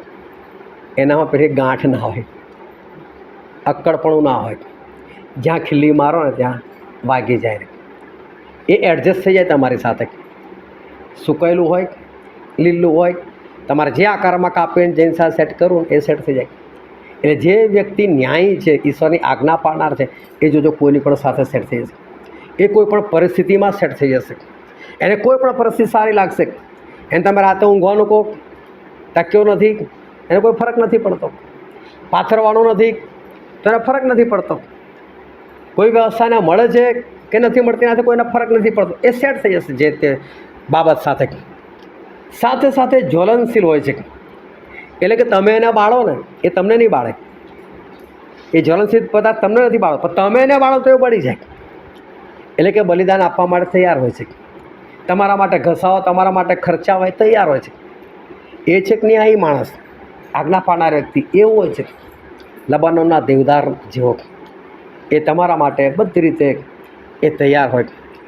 એ છે આ લબાનોનો દેવદાર. આની ઈશ્વરે કીધેલું કે તું આ લાકડું વાપરજે અને તું એને વહાણને બનાવજે. ફરી આપણે વાંચીએ ઉત્પત્તિનું પુસ્તક, તેનો 6ઠ્ઠો અધ્યાય અને તેની 14મી કલમ. તું પોતાને સારું દેવદારના લાકડાનું વહાણ બનાવ. તે વહાણમાં ઓરડી કરીને તેને અંદર તથા બહાર ડામર ચોપડ. અહીં એવું લાગે તું અંદર ને બહાર શું ચોપડ? ડામર ચોપડ. આ ક્યારની વાત છે? છેક નૂહના સમયની વાત છે. અને નૂહને એવું કહેવામાં આવ્યું કે નૂહ આજે દેવદારું લાકડું છે એને વહાણ બનાય અને અંદર અને બહાર ડામર ચોપડ. એ સમય છે ને ડામર જ નહોતો. ડામર તો મારા જાણવા પ્રમાણે ખોટું હોઈ શકે, લગભગ 18મી સદીમાં શોધવામાં આવ્યો. ડામરની રચના કઈ રીતે કરાય એ છે 18મી સદીમાંથી. પરંતુ બાઇબલની અંદર છે ત્યારે લખેલું છે, ઉત્પત્તિના પુસ્તકની અંદર તું ડામર લગાય કે છે. પણ આ ડામર જે છે એ આપણે જેને ડામર સમજીએ છીએ ને એ નહીં ડામર. પણ અમે હમણાં દેવદારના લાકડાની જે વાત કરીને, ઝાડની વાત કરીને, એમાં જે જ્વલનશીલ પદાર્થ નીકળે છે એ પદાર્થ ઉપરથી વહેતો વહેતો વહેતો એ નીચે આયા કરે છે. અને એ લોકો એનો ઉપયોગ અત્યારે જેમ ડામરનો ઉપયોગ થાય છે એમ એ રીતે એનો ઉપયોગ થતો હતો. અને એ જે ડામર જે છે એ અત્યારનો જે ડામર છે જેને આપણે માને છે એ પણ વોટરપ્રૂફ હોય છે અને સાથે સાથે એ પણ બળતો હોય છે અને એનો કલર કાળો હોય છે. આ દેવદારમાંથી પણ જે પદાર્થ નીકળે છે એવો જ છે, કાળો, જ્વલનશીલ અને એવો જ રગડા જેવો. તો ઈશ્વરે કીધું કે તું આ ડામર વાપરજે. એનું નામ કદાચ કોઈ બીજું હશે, પણ હવે આપણી ભાષામાં નથી શબ્દ એટલે ડામર શબ્દ વાપરવામાં આવ્યો. તો આ દેવદારનું જ એક પદાર્થ છે કે જે જ્વલનશીલ છે અને એને અંદર પણ લગાય અને બહાર પણ લગાય. પણ આ ડામર ખરેખર એ શું સૂચવે છે? આ ડામર એ બળી જાય એવો પદાર્થ અને વોટરપ્રૂફ પદાર્થ. હવે આ ડામર જે છે એને પહેલાં તો કે બહાર લગાય. હવે સ્વાભાવિક છે કે લાકડા એકબીજા સાથે જોડાય તો વચ્ચે ફાટતો હોય જ. હવે જો એને સમુદ્રમાં છોડવામાં આવે વહાણને તો પાણી તો અંદર ઘૂસી જાય. એટલે બહાર ડામર લગાડવો બહુ જરૂરી હતો કે એ વહાણ એ ડામર જે છે એ ઓગળવાનો નથી પહેલાં એમાં પાણીની અંદર, એ મજબૂત રહેવાનો છે. અને એ બધી ફાટો ભરી દેશે. ફાટો ભરી દેશે એટલે અંદર વહાણની અંદર પાણી નહીં જાય, એટલે વહાણ કેવું રહેશે? સુરક્ષિત રહેશે. પણ સાથે સાથે ઈશ્વર તો એવું કીધું કે અંદર પણ તું આ ડામર લગાય. તો અંદર શું કામ ડામર લગાવવાનું? પાણી તો બહારથી અંદર આવવાનું છે. એ રસ્તો બંધ કરી દો, વસ્તુ બરાબર છે. પરંતુ એને અંદરની સાઈડ એમાં કેમ લગાડવાનો? હવે બહુ ધ્યાનથી સમજો કે લાકડું કયું વાપરવાનું? દેવદારનું લાકડું. દેવદારના લાકડાને ઈશ્વરે કોની સાથેની તુલના કરી છે? ન્યાયી માણસ સાથે. તો દેવદારનું લાકડું કોણ છે? એક ન્યાયી માણસ છે. હવે આ ન્યાયી માણસ છે એને અંદરથી અને બહારથી એને ડામરથી કવર કરવાની જરૂર છે. શાના માટે? કે કોઈક પાણી જે છે એ અંદર ના આવી જાય. અને પાણી શું દેખાડે છે? પાપ દેખાડે છે. માણસની અંદર, ન્યાયી માણસની અંદર પાપ ના આવે એના માટે ડામર લગાડવાનું. તો ડામર એટલે શું? ડામર એટલે પ્રભુ ઈસુ ખ્રિસ્તનું લોહી છે. એને બહારની સાઈડ લગાવો. હવે આ કેવું છે? વોટરપ્રૂફ પાણી એને અંદર ના આવે. પાણી એટલે પાપ છે. હવે એ અંદર ના આવે એના માટે બહારથી ડામર લગાવવાનો. પરંતુ અંદર કેમ લગાડવાનો ડામર? અંદર એ ડામર લગાડવાની શી જરૂર છે? હવે જો મિસર દેશની અંદર જ્યારે મૂસાએ લોકોને કીધું કે ભાઈ તમે હલવાન કાપો અને હલવાનનું લોહી તમે દરવાજા પર લગાવો, એના કારણે શું થશે? શૈતાન, સંહારક, મારી નાખનાર એ તમારા ઘરની અંદર પ્રવેશ નહીં કરે. હવે આ જે શૈતાન છે એ જ તો પાપ કરાવનાર વ્યક્તિ છે, આપણે પાપમાં પાડનાર એ જ વ્યક્તિ છે. અને બાઇબલની અંદર, ઓરિજિનલ બાઇબલ એટલે કે હિબ્રુ જે બાઇબલ છે એની અંદર આ ડામર માટે જે શબ્દ વાપરવામાં આવેલો છે એ શબ્દ છે કફાર. અને કફારનો મતલબ છે ઢાંકણું. આપણે ખબર એ ગીત ગાય છે, કફારા મેરા. હા, એ આપણું ઢાંકણું છે જે આપણને બહારથી ઢાંકી દે છે આપણને. તો આ ડામર જે છે એ ઢાંકણાનું કામ, એટલે કે બહારથી એને વહાણને ચારે તરફથી એક ઢાંકણાનું કામ કરે અને ઢાંકી દે. અને રોમનોના પત્રમાં એવું લખેલું છે, તેનો 6ઠ્ઠો અધ્યાય અને તેની 3જી કલમ. શું તમે નથી જાણતા કે આપણે જેઓ ખ્રિસ્ત ઈસુમાં બાપ્તિસ્મા પામ્યા તેઓ સર્વ તેના મરણમાં બાપ્તિસ્મા પામ્યા? આપણે જેઓ ખ્રિસ્ત ઈસુમાં બાપ્તિસ્મા પામ્યા તેઓ શામાં બાપ્તિસ્મા પામ્યા? ખ્રિસ્ત ઈસુમાં બાપ્તિસ્મા પામ્યા. ફરી એક વખત વાંચો. શું તમે નથી જાણતા કે આપણે જેઓ ખ્રિસ્ત ઈસુમાં બાપ્તિસ્મા પામ્યા તેઓ સર્વ તેના મરણમાં બાપ્તિસ્મા પામ્યા? પ્રભુ ઈસુ ખ્રિસ્તના મરણમાં બાપ્તિસ્મા પામવું. આપણે પ્રભુ ઈસુનું બાપ્તિસ્મા લીધું તો આપણે એમના મૃત્યુનું બાપ્તિસ્મા લીધું. બાપ્તિસ્માનો અર્થ થાય છે માં ડૂબવું. પ્રભુ ઈસુના મૃત્યુનું બાપ્તિસ્મા એટલે પ્રભુ ઈસુના મોતમાં ડૂબવું. બાઇબલ કહે છે કે લોહીમાં જીવ છે. લેવી 17:11 કે લોહીમાં જીવ છે અને એ જીવ પ્રભુનો નીકળી ગયો, એટલે કે લોહી બધું નીકળી ગયું. એના કારણે એનું મૃત્યુ થયું. અને જ્યારે આપણે નદીની અંદર જ્યારે આપણે બાપ્તિસ્મા લઈએ છીએ, આપણે પાણીમાં ડૂબીએ છીએ, ત્યારે એ પાણી આપણા માટે પ્રભુ ઈસુ ખ્રિસ્તનું લોહી બને છે. અને આપણે એ પ્રભુ ઈસુના મૃત્યુમાં, એ લોહીમાં, એ જીવની અંદર આપણે ડૂબીને આપણે બહાર નીકળે છે.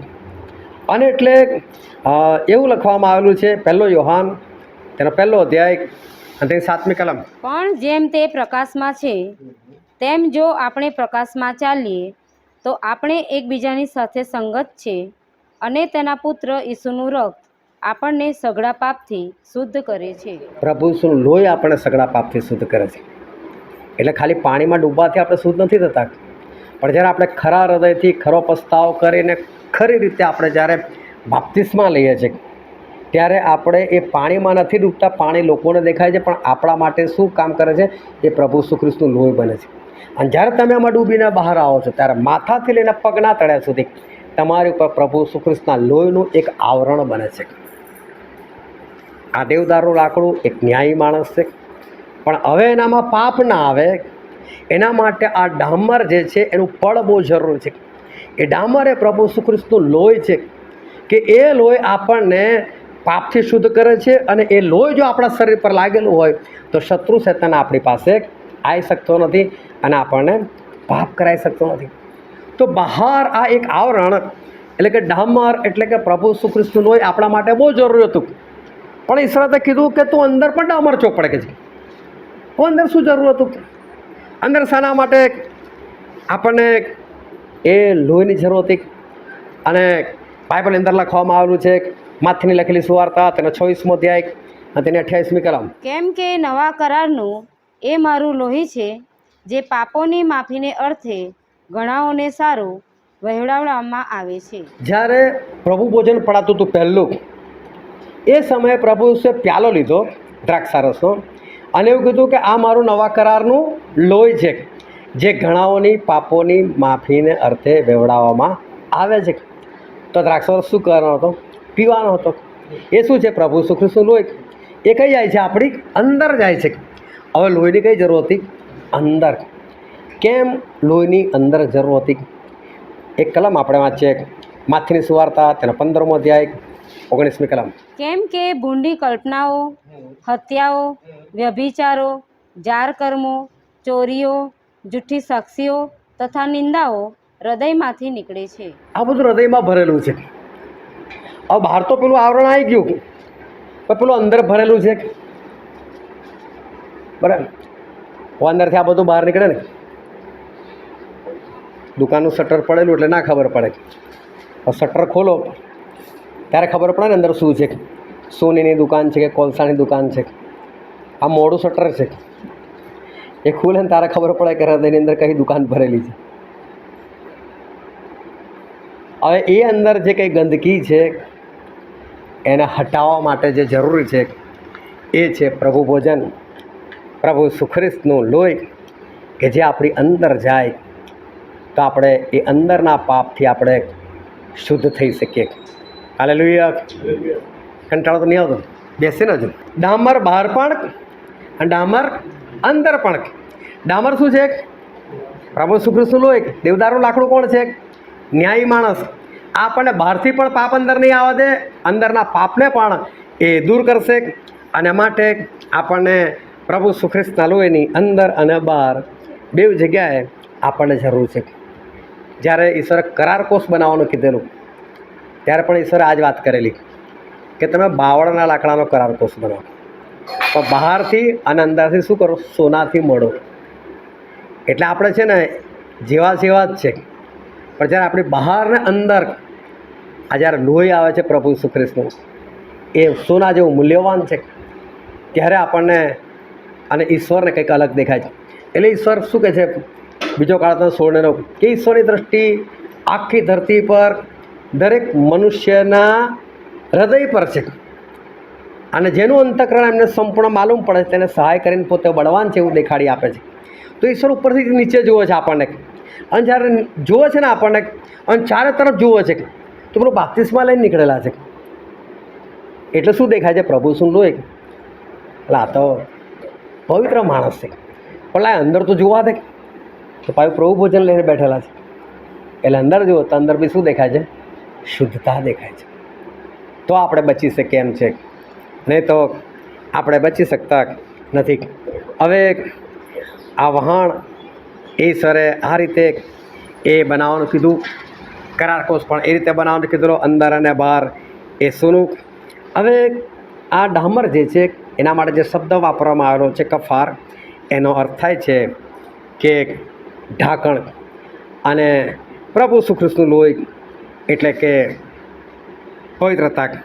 એટલે જો આપણે આ પવિત્રતાની અંદર રહીએ, અંદર અને બહાર પ્રભુ ઈસુ ખ્રિસ્તના લોહીની અંદર આપણે જીવન જીવીએ, આજ્ઞા પાલનની અંદર આપણે જીવન જીવીએ, ન્યાયપણામાં આપણે રહીએ, સીધા રહીએ અને ઈશ્વરની આજ્ઞાઓ પાડીને ઈશ્વર સાથે આપણે ચાલીએ, તો પ્રકટીકરણના પુસ્તકમાં લખેલું છે તેનો 21મો અધ્યાય અને તેની પહેલી અને બીજી કલમ. પછી મેં નવું આકાશ તથા નવી પૃથ્વી જોયા, કેમ કે પહેલું આકાશ તથા પહેલી પૃથ્વી જતા રહેલા છે, અને સમુદ્ર હવે છે જ નહીં. વળી મેં પવિત્ર નગર નવું યરૂશાલેમ દેવની પાસેથી આકાશમાંથી ઉતરતું જોયું, અને જેમ કન્યા પોતાના વરને સારું શણગારવામાં આવેલી હોય તેમ તે તૈયાર કરેલું હતું. એને લખવામાં આવ્યું છે કે પવિત્ર નગર આકાશમાંથી નીચે પૃથ્વી ઉપર ઉતરતું જોયું. એને નવી ધરતી, નવી આકાશ કહેવામાં આવ્યું.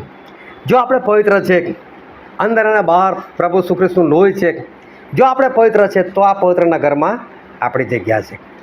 જો આપણે પવિત્ર નથી તો આ પવિત્ર નગરમાં આપણી જગ્યા પણ નથી. અને જો પવિત્ર આપણે રહેવું હોય તો બાઇબલનું વચન કહે છે, પ્રેરિતોના કૃત્યો તેનો 2જો અધ્યાય અને 41 અને 42મી કલમ. ત્યારે જેઓએ તેની વાત સ્વીકારી તેઓ બાપ્તિસ્મા પામ્યા, અને તે જ દિવસે 3,000 માણસ ઉમેરાયા. તેઓ પ્રેરિતોના બોધમાં, સંગતમાં, રોટલી ભાંગવામાં તથા પ્રાર્થનામાં દ્રઢતાથી લાગુ રહ્યા. હાલેલુયા. ધ્યાનથી સમજજો. જે લોકોએ પિત્તરની વાત સાંભળી એ લોકોએ શું કર્યું? બાપ્તિસ્મા લીધું. અત્યાર સુધી જે હતું એ લોકોના જીવનમાં, પણ અત્યારે લોકો શું લીધું? બાપ્તિસ્મા લીધું. અને જે લોકોએ બાપ્તિસ્મા લીધું એ લોકો પ્રેરિતોના બોધમાં, સંગતમાં, રોટલી ભાગવામાં અને પ્રાર્થનામાં દ્રઢતાથી લાગુ રહ્યા. એ લોકોએ જોયું કે અમે પાપ કર્યું, અમે પ્રભુ શ્રી ખ્રિસ્તને વધુ સમય જડી દીધા, અમે પ્રભુ શ્રી ખ્રિસ્તને માર્યા. અને હિબ્રુ 6 આ જ વાત લખેલી છે કે જો તમે પાપ કરો છો તો તમે ઈશ્વરને મારવાનું કૃત્ય કરો છો. પણ તમે હવે પસ્તાવો કર્યો, તમે બાપ્તિસ્મા લીધું તો તમારે ઈશ્વરે એ પાપ તમારા દૂર કરી નાખ્યા, તમને એમના લોહીથી ધોયા, શુદ્ધ કર્યા, તમે બહારથી શુદ્ધ થઈ ગયા, અંદરની વાત બાકી છે. એટલે જેટલા લોકો પવિત્ર થયા, શુદ્ધ થયા, બાપ્તિસ્મા લીધું, એટલા લોકો પ્રેરિતોના બોધમાં, સંગતમાં, રોટલી ભાગવામાં એટલે કે પ્રભુ ભોજનની અંદર અને પ્રાર્થનાની અંદર દ્રઢતાથી લાગુ રહ્યા. હવે આ જરૂરી છે. બાપ્તિસ્મા નથી લીધું તો કશું જ ના કરો, કોઈ જરૂર નથી આ બધું કરવાની, આ નરકમાં જવાનું છે. પણ બાપ્તિસ્મા લીધું હવે એકદમ ફરજિયાત થઈ ગયું 100% કે હવે તો પ્રેરિતોના બોધમાં રહેવું જ પડશે, અસંગતમાં જવું જ પડશે, કેમ કે રોટલી ત્યાં જ ભાગવામાં આવવાની છે, પ્રભુ શ્રી કૃષ્ણનું લોહી ત્યાં જ પીવડાવવામાં આવવાનું છે, અને પ્રાર્થનાની અંદર આપણે દ્રઢતાથી લાગુ રહેવું પડશે. જો તમે પ્રભુ શ્રી કૃષ્ણના લોહીથી શુદ્ધ થયા છો તો પછી હવે તમારા માટે આ જરૂરી છે કે આટલા કામ એ તમારે જરૂરી છે, આ કામ કરવા જ પડશે. અને એ પ્રથમની મંડળી એ દ્રઢતાથી આ વાતમાં એ લાગુ રહેતી હતી. અને યોહાનની સુવાર્તામાં લખેલું તેનો 6 અધ્યાય તેની 52 લઈને 56મી કલમ. એ માટે યહૂદીઓએ માહોમાહે વાદ વિવાદ કરતાં કહ્યું કે એ માણસ પોતાનું માંસ આપણને ખાવાને સી રીતે આપી શકે? ત્યારે ઈસુએ તેઓને કહ્યું કે હું તમને ખચિત કહું છું કે જો તમે માણસના દીકરાનું માંસ ન ખાઓ અને તેનું લોહી ન પીવો તો તમારામાં જીવન નથી. જે કોઈ મારું માંસ ખાય છે અને મારું લોહી પીએ છે તેને અનંત જીવન છે, અને છેલ્લે દાડે હું તેને પાછો ઉઠાડીશ. બાઇબલનું વચન કહે છે કે મારું લોહી એ ખરેખરું પીવાનું છે, મારું માંસ ખરેખરું ખાવાનું છે. જે ખાય છે એનામાં જ જીવન છે, જે નથી ખાતું એનામાં જીવન નથી. જે ખાય છે એનામાં હું રહું છું ને એ મારામાં રહે છે, નથી ખાતું તો હું એનામાં નથી અને એ પણ મારામાં નથી. જ્યારે તમે બહારથી શુદ્ધ થયા, બહારથી ડામર આવી ગયો, તો હવે અંદરની સાઈડ જરૂરી છે ડામરની, પ્રભુ શ્રી ખ્રિસ્તના લોહીની જરૂર છે. અને એ તમને અંદરથી શુદ્ધ કરે છે, એ તમને અંદરથી પવિત્ર કરે છે. એના માટે એ મેળવવા માટે સતત પ્રેરિતોનો ઉપદેશ, પ્રેરિતોનો બોધ, સંગત, પ્રભુ ભોજન અને પ્રાર્થના એ સતત જરૂર છે. એટલે પ્રભુ કહે છે ખરેખર જ આ ખાવાનું છે અને ખરેખર જ આ પીવાનું છે. જો તમે છોડો છો તો હું તમને કહું છું ના છોડશો. જો તમે એનાથી દૂર રહો છો તો એક દિવસ પસ્તાવાનો વારો આવશે. અને કેવી રીતે પસ્તાવાનો વારો? કે જેમ પેલો શ્રીમંત માણસ પસ્તાયો. ક્યાં આગળ? નરકની અંદર પસ્તાયો. કદાચ મેં બધું સારું કર્યું હોત તો આજે આવું મારી સાથે ના થાત. પણ ત્યાં પસ્તાવ કરવાનો કોઈ ફાયદો જ નથી. પણ ત્યાં આખી દુનિયા પસ્તાવ કરનાર છે, પણ એ લોકોને ફાયદો થવાનો નથી. આપણે આ જગ્યા પર જ પસ્તાવ કરે. અને ડામર એટલે પ્રભુ શ્રી કૃષ્ણનું જે લોહી છે એની આપણને આ પૃથ્વી પર જ જરૂર છે. એને સતત સંગતમાં રહીને આપણે મેળવતા રહીએ. તો આ રીતે આ વહાણ જે છે એ દેવદારના લાકડાથી બાંધવાનું હતું અને અંદર અને બહાર એ ડામર લગાડવાનો હતો. આ બે વાત ઈશ્વરે આપણને ખબર પાડી. અને ઉત્પત્તિમાં લખેલું છે તેનો 6 અધ્યાય અને આપણે વાંચીએ તેની 16મી કલમ. વહાણમાં તું બારી કર ને ઉપરથી એક હાથ છોડીને તું તેને પૂરી કર, અને વહાણનું દ્વાર તેના એક પાસામાં મૂક, અને તેનો નીચલો તથા બીજો તથા ત્રીજો એવા 3 માળ તું કર. જો આ વહાણ શાનું છે?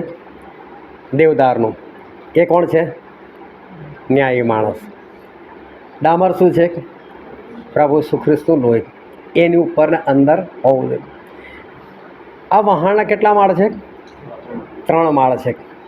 3 માળ છે એટલે પિતા, પુત્ર અને પવિત્ર આત્માને ત્રિએક પરમેશ્વરને એ દર્શાવે છે કે આ વહાણની અંદર એટલે ન્યાયી માણસની અંદર જે પ્રભુ ઈસુ ખ્રિસ્તના લોહીથી અંદરથી અને બહારથી ઢંકાયેલો છે એની અંદર ઈશ્વર રહે છે. એની અંદર ત્રિએક પરમેશ્વર એની અંદર વાસ કરે છે અને એનું શરીર એ જીવતા દેવનું એ મંદિર બને છે. અને ઉત્પત્તિમાં લખેલું છે તેનો 7મો અધ્યાય 16મી કલમ. અને તેમાં જે ગયા તે સર્વ પ્રાણીઓમાંના નર નારી જેમ દેવે તેને આજ્ઞા આપી હતી તેમ તેઓ ગયા અને યહોવાએ તેને તેમાં બંધ કર્યો. શું લખેલું છે? પ્રાણી, પક્ષીઓ અને માણસો જે લોકોને જવાનું હતું એ લોકો વહાણમાં ગયા. અને પછી દરવાજો કોણે બંધ કર્યો? દેવે દરવાજો બંધ કર્યો. કેમ? હવે આપણે 10 જણા કોઈ રૂમમાં ઘૂસીએ છીએ, બરાબર? પછી જે છેલ્લો આવતો હતો એ દરવાજો બંધ કરી દે જરા. જે છેલ્લું છે સૌથી છેલ્લે પ્રભુ અંદર એન્ટર થયા એ વહાણની અંદર. અને પ્રભુ અંદર ગયા એટલે પ્રભુએ દરવાજો બંધ કરી દીધો. દેવ સૌથી છેલ્લે, એ માણસ, પશુ અને પક્ષીઓ પછી દેવ અંદર ગયા. હવે દેવે વહાણમાં જવાની શી જરૂર હતી? દેવને વહાણમાં રહેવાની શી જરૂર હતી? પણ દેવ એ વહાણમાં ગયા એનું કારણ હતું કે અંદર કોઈ એન્જિન નહોતું બનાવ્યું અને કોઈ હેન્ડલ નહોતું રાખ્યું. એટલે વહાણને ચલાવવાની જવાબદારી એ ઈશ્વરની હતી. અને વહાણ જે છે એ ઈશ્વર એ ચલાવવાના હતા અને એને કંટ્રોલમાં ઈશ્વર રાખવાના હતા. જ્યારે પ્રભુ ઈસુ એમના શિષ્યો હોડીમાં બેસીને જતા હતા ત્યારે ત્યાં કોઈ નાવિક હતો, કોઈ ચલાવનાર નહોતો. જ્યાં નાવિક બેસતો ત્યાં તો પ્રભુ ઈસુ બેઠેલા હતા. અહીં તો સૂઈ ગયેલા ત્યાં આગળ બેઠા બેઠા. એટલે જ્યારે કશું જ ના હોય ત્યારે એને ચલાવનાર ફક્ત એક જ છે અને એ છે ઈશ્વર. જો તમે દેવદાર છો, તમે ન્યાયી માણસ છો, જો તમે પ્રભુ ઈસુ ખ્રિસ્તના લોહીમાં અંદરથી ને બહારથી ધોયેલા છો, શુદ્ધ થયેલા છો, તમે પવિત્ર થયેલા છો, તમે આજ્ઞા પાલનની અંદર છો, તો તમે પોતે નહીં ચાલતા હોય. આપણને કોણ ચલાવે છે? ઈશ્વર ચલાવે છે. એ વહાણ ખોખલું રહે તો કશું નહીં થાય. અંદર ઈશ્વરે આવવું પડશે ચલાવવાના માટે. હવે આપણે જો ન્યાયી છે, આપણે આજ્ઞા પાલનમાં છે, તો આપણને કોની જરૂર છે? ઈશ્વરની જરૂર છે કે ઈશ્વર આપણને દોરે અને ઈશ્વર આપણને ચલાવે. અને રોમનોના પત્રમાં લખેલું છે તેનો 8મો અધ્યાય તે 14મી કલમ. કેમ કે જેટલા દેવના આત્માથી દોરાય છે તેટલા દેવના દીકરા છે. જેટલા દેવના આત્માથી દોરાય છે તેટલા દેવના દીકરા છે. હવે દોરવણીની જરૂર છે આપણને. એટલે વહાણમાં કોણ આવશે? ઈશ્વર આવશે. એ વહાણ આપણે છે. એ દેવદાર, એ ડામર, પ્રભુ ઈસુ ખ્રિસ્તનું લોહી, આપણો ન્યાયપણું. જો આપણે એ વહાણ છે તો આપણી અંદર ઈશ્વર આવશે અને ઈશ્વર આપણને ચલાવે છે. જેટલા દેવના આત્માથી દોરાય છે તેટલા દેવના દીકરા છે. અને પછી આગળ લખેલું છે, આપણે વાંચીએ ગલાતીનો પત્ર તેનો 4થો અધ્યાય 6ઠ્ઠી કલમ. અને તમે પુત્રો છો એ માટે દેવે આપણા હૃદયમાં પોતાના પુત્રનો આત્મા મોકલ્યો છે, જે અબ્બા બાપ એમ કહીને હાંક મારે છે. હવે કોણ આવે છે? ઈશ્વરનો આત્મા, દેવનો આત્મા, પુત્રનો આત્મા આપણી અંદર આવે છે. અને એ કઈ આવે છે? હૃદયમાં. આ હૃદયમાં આવીને આપણને ચલાવે છે. હૃદયથી આપણે ચાલતા હોય છે. આ હૃદયમાં આવે છે ને આપણી સાથે ચાલે છે. કઈ રીતે ઈશ્વર આપણે દોરણી આપે છે? એક આપણે ઉદાહરણ જોઈ લઈએ. પ્રેરિતોના કૃત્યો તેનો 16મો અધ્યાય અને તેની 6ઠ્ઠી કલમ વાંચો તો. પવિત્ર આત્માએ તેઓને આસિયામાં સુવાર્તાનો બોધ કરવાની મના કરી હતી, તેથી તેઓ ફુગ્યા તથા ગલાતિયાના પ્રદેશમાં ફર્યા. જો શું કહે છે? પવિત્ર આત્માએ આસિયામાં સુવાર્તાનો બોધ કરવાની મના કરી હતી. બહુ ધ્યાનથી સમજવાની વસ્તુ. શું સુવાર્તા માટે પવિત્ર આત્મા ના પાડે નહીં સુવાર્તા આપવાની? આ બહુ લોકો નથી ખબર પડતી. પણ બની શકે ઈશ્વર તમને એવું કે આને ના આપતો, આને સુવાર્તા નથી આપવાની, આ વ્યક્તિને આગળ કશું બોલવાની જરૂર નથી બોલવાનું.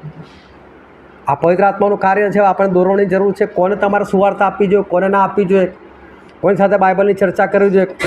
અત્યારે અમે મોરબી જતા હતા અને મારી બાજુમાં એક અંકલ બેઠેલા હતા અને એમણે મને એક સવાલ કર્યો. મને કે તમે બિઝનેસ કરો છો? એટલે મેં એમને ખાલી આમ હાથ દેખાડી દીધો. તમે વાત ના કરતા મારી જોડે, મારે કંઈ વાત નહીં કરી. પછી આ ડોકું હલાય પછી છેક મોરબી શું ચૂપચાપ બેસી રહ્યા. મને ખબર હતી કે ભાઈ હું ધંધો તો કરતો નથી. એટલે પછી બીજો સવાલ કરે, ભાઈ શું કામ જાઓ છો, કેમ જાઓ છો? મારે કહેવું પડે ભાઈ આ છે. શું ખબર એ ખ્રિસ્ત વિરોધી છે કે નહીં, બહુ પહેલાં આવા અનુભવ થઈ ગયેલા છે. ગમે તારે કોઈ ઉશ્કેરી જાય એના કરતાં બહેતર છે. એકવાર યુપીથી હું આવતો હતો અને એક પોલીસવાળો મને મળી ગયો. તમે બહારની સાઈડ ઊભા રહેલા, કોઈ સ્ટેશન હતું તો મને પૂછ્યું, મને કે તમારું નામ? મેં કહ્યું સ્ટેનલી. હવે નામ જ એવું છે, એટલે ખબર તમે ખ્રિસ્તી છો? મેં કહ્યું ખ્રિસ્તી છું. તો કે તમારા પપ્પાનું નામ? મેં કહ્યું સેમ્યુલભાઈ. તો કે એમના પપ્પાનું નામ કુબેરદાસ. એટલે કુબેરદાસ તો હિન્દુ જ હશે ને? મેં કહું ભાઈ ખબર નહીં, પણ નામ પરથી એવું લાગે છે, હોઈ શકે. તમે લોકો આમ બની જાઓ છો, ખ્રિસ્તીઓ બની જાઓ છો. અને ત્યાં ડબ્બામાં બધાને ઉશ્કેરવા લાગ્યો, આ લોકો આવું કરે તેવું કરે છે. સીટ છોડી ક્યાં ભાગવું? પણ ચલો, ઈશ્વરે બધી પરિસ્થિતિ સાચવી લીધી.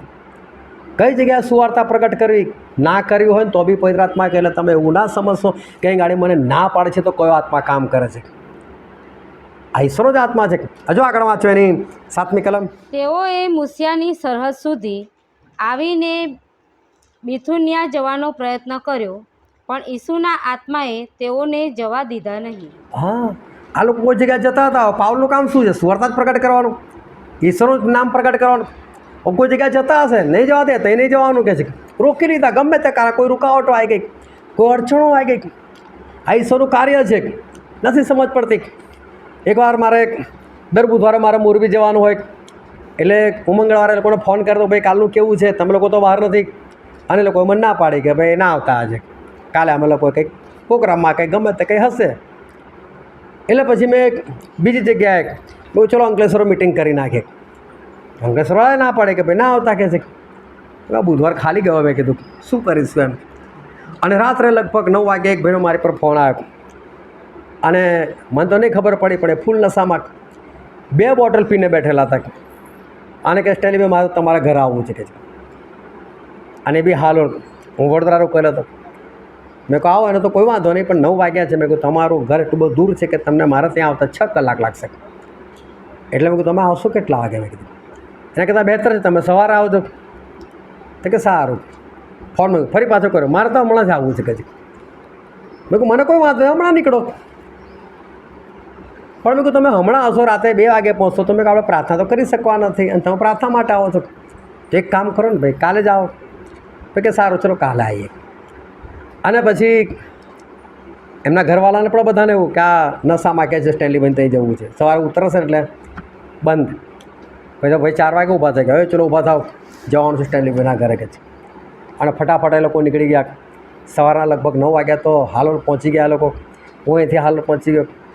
અને પછી અમે લોકો ચા નાસ્તો કરીને અમે લોકો પ્રાર્થના બેઠા. મેં ભાઈને એક સવાલ કર્યો, કેમ તમે અહીં આવવા માટે આટલા તલ પાપડ હતા, કારણ શું? એ મને કહો. તો કે બસ મને પ્રભુ કહેતા. પ્રભુ કહેતા હતા વાત છોડો, કેમ તમને કહેતા હતા મારા નશાથી આઝાદ થવું છે? બોલો, એ દિવસે એમના માટે પ્રાર્થના કરી. એમણે પાછળથી કબૂલ્યું કે એ સમય પણ નશો હતો એમને, પણ ત્યારની ઘડી આજ સુધી નશો જતો રહ્યો. ના મને ઈશ્વર અંકલેશ્વર જવા દીધો, ના મને મોરબી જવા દીધો. ત્યાં જઈને મારે શું આ જ કામ કરવાનું હતું? રોકે ઈશ્વર. આપણે દોરવાની જરૂર છે, આપણે આપણી બુદ્ધિથી ગમે તે કરી શકીએ, ગમે તે જગ્યાએ જઈએ, પણ ઈશ્વરે ખબર હતી મારે આને કોઈકને મેં કહી રાખ્યું ભાઈ તું તહીં જા, એના માટે કામ છે. તો આ બહુ જરૂરી છે આપણા જીવનની અંદર કે જ્યારે આપણે ન્યાયી છો, તમે દેવદારના વૃક્ષની પેઠે વધી રહ્યા છો, તમે ઈશ્વરના લોહીથી શુદ્ધ થયેલા છો, તમે આજ્ઞા પાલનમાં છો, તમને દોરવાની જરૂર છે. હજુ બી તમે માનવીય હૃદય પ્રમાણે તમારી બુદ્ધિ પ્રમાણે ચાલો તો ઠોકર ખાવાનો સંભવ છે, ખોટું થવાની સંભાવના છે. પવિત્ર આત્માની જરૂર છે. 3 માળ કરો કે છે, પિતા પુત્ર પવિત્ર આત્મા ત્રિએક પરમેશ્વર આપણી સાથે રહેશે, એ આપણને ચલાવશે. વિચાર કરો, પાઉલ કોઈક જગ્યાએ જવાનો પ્રયત્ન કરે, પાઉલ કે જે જબરદસ્ત, જેમને નેક્સ્ટ ટુ ક્રાઇસ્ટ કહેવામાં આવે, અને એમને પવિત્ર આત્મા ના જવા દે. એટલે એમને ખબર તો નથી જ પડી ને કે મારે ત્યાં ના જવું જોઈએ. બહુ જરૂરી છે કે આપણને ઈશ્વરના આત્માની સતત આપણને દોરવણી મળે, એ પુષ્કળ એ જરૂરી છે. હવે એ વહાણની અંદર ઈશ્વરે ફક્ત માણસોને લેવાનું તો કીધું, પશુઓને પણ લેવાનું કીધેલું હતું. અને બાઇબલની અંદર લખેલું છે ઉત્પત્તિનું પુસ્તક, તેનો 7મો અધ્યાય અને તેની 8 અને 9મી કલમ. શુદ્ધ પશુઓ તથા અશુદ્ધ પશુઓ તથા પક્ષીઓ તથા પૃથ્વી પર સર્વ પેટે ચાલનારા પ્રાણીઓ તેઓમાંના બબ્બે એટલે નર તથા માદા જેમ દેવે નૂહને આજ્ઞા આપી હતી તેમ નૂહની પાસે વહાણમાં ગયા. હવે જો વહાણમાં કોણ આવ્યા? બધા પશુઓ. એટલે મેં શરૂઆતમાં પશુઓ લીધેલા હતા કે સ્વભાવ આપણો કેવો છે. સિંહનું જોઈ ગયેલા આપણે, વરુનું જોઈ ગયેલા હતા, રીંછનું જોઈ ગયેલા હતા, અને આ બધાનો સ્વભાવ કેવો છે. હવે વહાણની અંદર આ બધા પશુ પક્ષીઓ શુદ્ધ અશુદ્ધ બધા, પણ જો બધાનો સ્વભાવ બદલાઈ ગયો. વહાણની બહાર ભલે ગમે તે કરતા હોય, પણ વહાણમાં આવ્યા તો બધા યોગ્ય રીતે બેઠેલા છે અને યોગ્ય રીતે ચાલે છે. સંગતમાં થોડા ગાળો બોલવાના, એ તો એના પછીની જ વાત છે. અને હમણાં હું કોઈને કહું ને કે જા પેલા એક થપ્પડો માર દે, અને બાય ચાન્સ કદાચ મારે ને તો પેલો શું કહેતો, ગોડ બ્લેસ યુ. જ્યાં સુધી સ્ટેન્ડલી છે ત્યાં સુધી તો ગોડ બ્લેસ યુ, પછી આવી દે ગાળો. એ વસ્તુ બહાર થાય ને તારે ખબર પડે. એટલે પશુઓ વહાણમાં આવે ને ત્યારે તો એક જોરદાર હોય. એ સિંહ હોય, વરુ હોય, રીંછ હોય, બધા જોરદાર હોય. બધાનો સ્વભાવ એ બદલાઈ જાય. પણ તમને ખબર પડે છે એનું કારણ શું છે.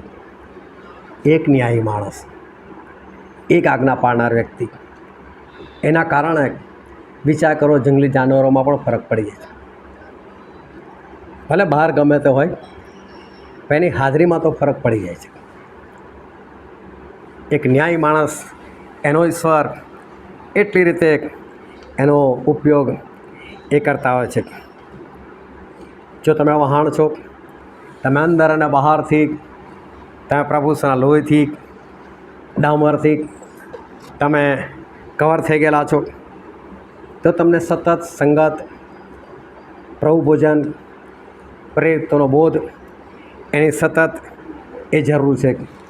અને જો આપણે એમાં રહીએ તો પશુ જેવો સ્વભાવ જે છે એ સ્વભાવ એ આસાનીથી એ નીકળી જાય છે. જો તમે સતત સંગતની અંદર રહો તો, સતત તમે પ્રભુ ભોજનની અંદર રહો તો આ જે સ્વભાવ છે જે પશુ જો એ બધો માણસની અંદરથી એ નીકળી જાય છે. આ બાઇબલની અંદર આપણે કૂતરા વિશે જોઈ ગયા ને, કૂતરો પોતાની ઓખ તરફ જાય છે. કૂતરાને તમે કદી ભસતા જોયું છે? જોયું છે ને બધાએ ભસતા, સાંભળ્યું. કદી એને પ્રેમથી ભસતા જોયું? હું ભાવ એવું કદી જોયું? એ પ્રેમથી હોય જ નહીં. એટલે જ્યારે કોઈ જોશથી બોલે ને તે શું કરતો હોય? એ ભસતો હોય.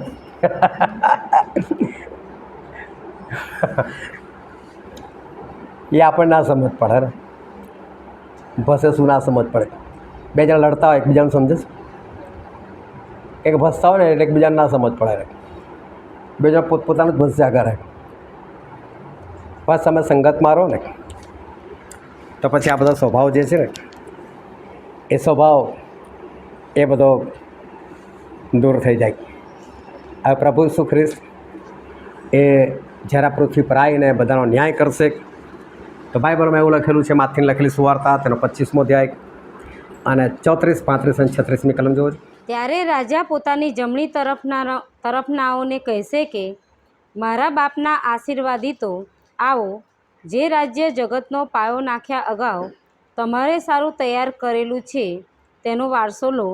કેમ કે હું ભૂખ્યો હતો ત્યારે તમે મને ખવડાવ્યું, હું તરસ્યો હતો ત્યારે તમે મને પાણી પાયું, હું પારકો હતો ત્યારે તમે મને પરોણો રાખ્યો, હું નાગો હતો ત્યારે તમે મને વસ્ત્ર પહેરાવ્યા, હું માદો હતો ત્યારે તમે મને જોવા આવ્યા, હું કેદમાં હતો ત્યારે તમે મારી ખબર લીધી. પ્રભુનું વચન એવું કહે છે કે જે જમણી તરફના હતા, ઘેટા લોકો હતા, જે વિશ્વાસીઓ હતા, એને પ્રભુ કીધું આવી જાઓ મારી સાથે, સ્વર્ગમાં આવી જાઓ તમે કીધું. અને એનું કારણ આપ્યું કે હું ભૂખ્યો હતો ત્યારે તમે મને ખવડાવ્યું. આ ભૂખ કઈ છે? વચનની ભૂખ. તમે વચન ખવડાવ્યું. હું તરસ્યો હતો ત્યાં તમે મને પીવડાવ્યું. પવિત્ર આત્માને તમે પીવડાવ્યા, તમે પોતે પીવડાવ્યા કે કોઈની પાસે લઈ જઈને પીવડાવ્યા. પછી કે છે હું પારકો હતો ત્યાં તમે મને પરોણો રાખ્યો, એટલે હું તો ઈશ્વર જ નહોતો ઓળખતો. ત્યાં તમે મને સુવાર્તા આપી અને તમે મને ઈશ્વરમાં લઈ આવ્યા.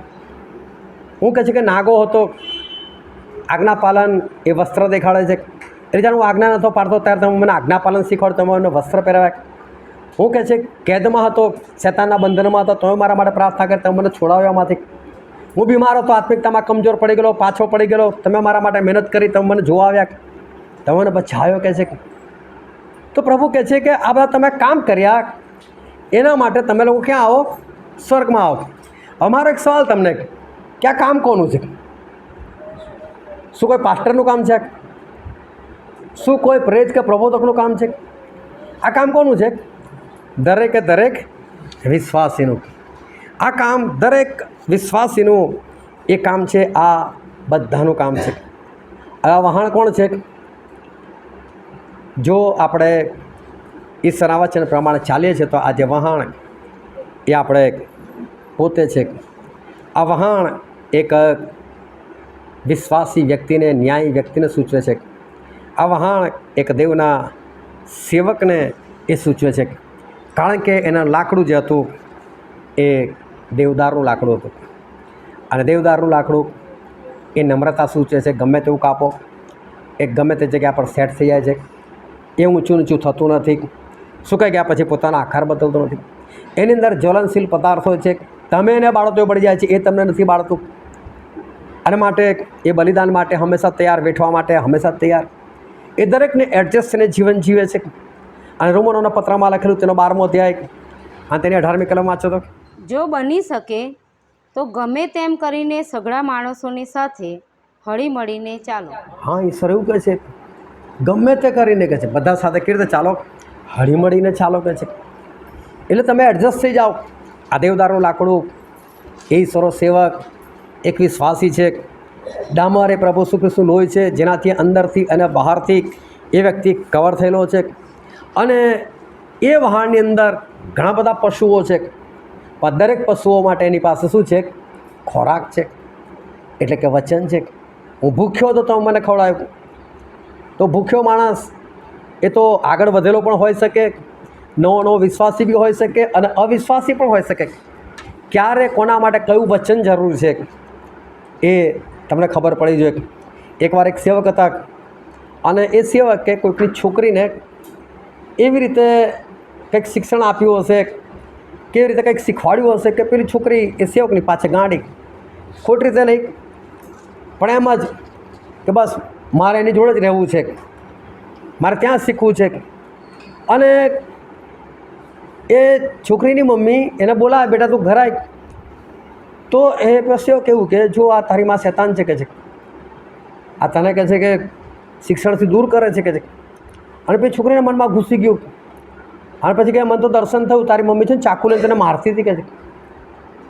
હવે પેલી છોકરી 15 દિવસ આ માણસના ટચમાં રહી, એને મમ્મી પ્રત્યે નફરત થઈ ગઈ, મમ્મીથી બીવા લાગી. પણ ત્યાં બી કેટલો સમય રહેવાનો? એટલે પછી ઘરે તો આવવું જ પડે. છોકરી ઘરે આવી, એની મમ્મીથી અથડી રહે. એની મમ્મી શાકભાજી કાપતી હતી. હવે છોકરી અથડી રહે, સ્વાભાવિક છે ને. પર આ તો છોકરી દૂર બેઠી, એની મમ્મી શાકભાજી કાપતી, હાથમાં છરી હોય, આમ જુએ. અને પેલી હા સેવકે કીધેલું છરી મારી દેશે કે. પેલી અંદર બીવે અને આ વિચાર કે મારી છોકરી કેમ આવું કરતું છે, વિચારતી બિચારી ટેન્શનમાં કાપે. અને ઘરની હાલત ભયંકર બગડી ગઈ. એ બેને એના ભાઈઓને કીધું, એના 5 ભાઈઓ એને કીધું આવું છે. તો કે અમે ગાડી લઈને આવ્યા છે કે છે. કઈ છે વાય કે છે, મારી એને કે છે. પૂરો પ્લાન બની ગયો, ગાડી લઈને નીકળી ગયા. અને મારે એ સમયે આ બહેનના ઘરે જવાનું થયું. એ બહેન, એના પપ્પા એ લોકો 2 જણા મને મળ્યા, ભયંકર અકળેલા હતા.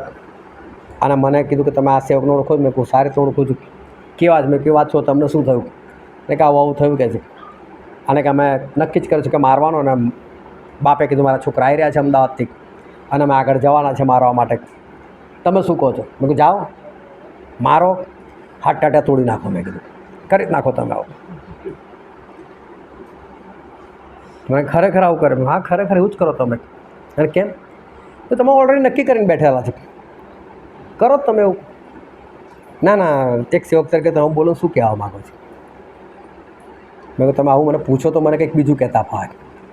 મેં ખાલી સેવકને એટલું કહી દો કે અમે સ્ટેનલીભાઈની સંગતમાં જઈએ છીએ, આટલું ખાલી કહી દો જાઓ. અમે સ્ટેનલી ભાઈને ઓળખે, સ્ટેનલી ભાઈને બોલાય આટલું કહી દો, એ ભાઈના ફોનથી લઈને બધી વાતો બંધ થઈ જશે. એ સેવક મને ઓળખતા હતા. આ ભાઈ તરત છોકરાને ફોન કર્યો, ભાઈ કઈ સુધી પહોંચ્યા, પાછા વળી જાઓ. એ સેવકને ફોન કરીને કહી દીધું, આમાં સ્ટેનલી ભાઈ સાથે જોડાયા છે, તમને જાણ ખાતર કહીએ છીએ, કોઈ ખરાબ શબ્દો ને કશું નહીં. પણ કેવી રીતે વાત કરવી, ઉશ્કેરેલા છે. તમે એને પાછા વાળશો નહીં વળે. સિંહને કઈ રીતે જવાબ આપવાનો છે, જે ફાડી ખાનાર છે. વરુને કઈ રીતે જવાબ આપવાનો છે, જે ઘેટાને વિશે તમારી પાસે આવ્યો છે. તમારી પાસે આ ખોરાક એ દરેક પશુઓ માટે વાણમાં ખોરાક હોય છે.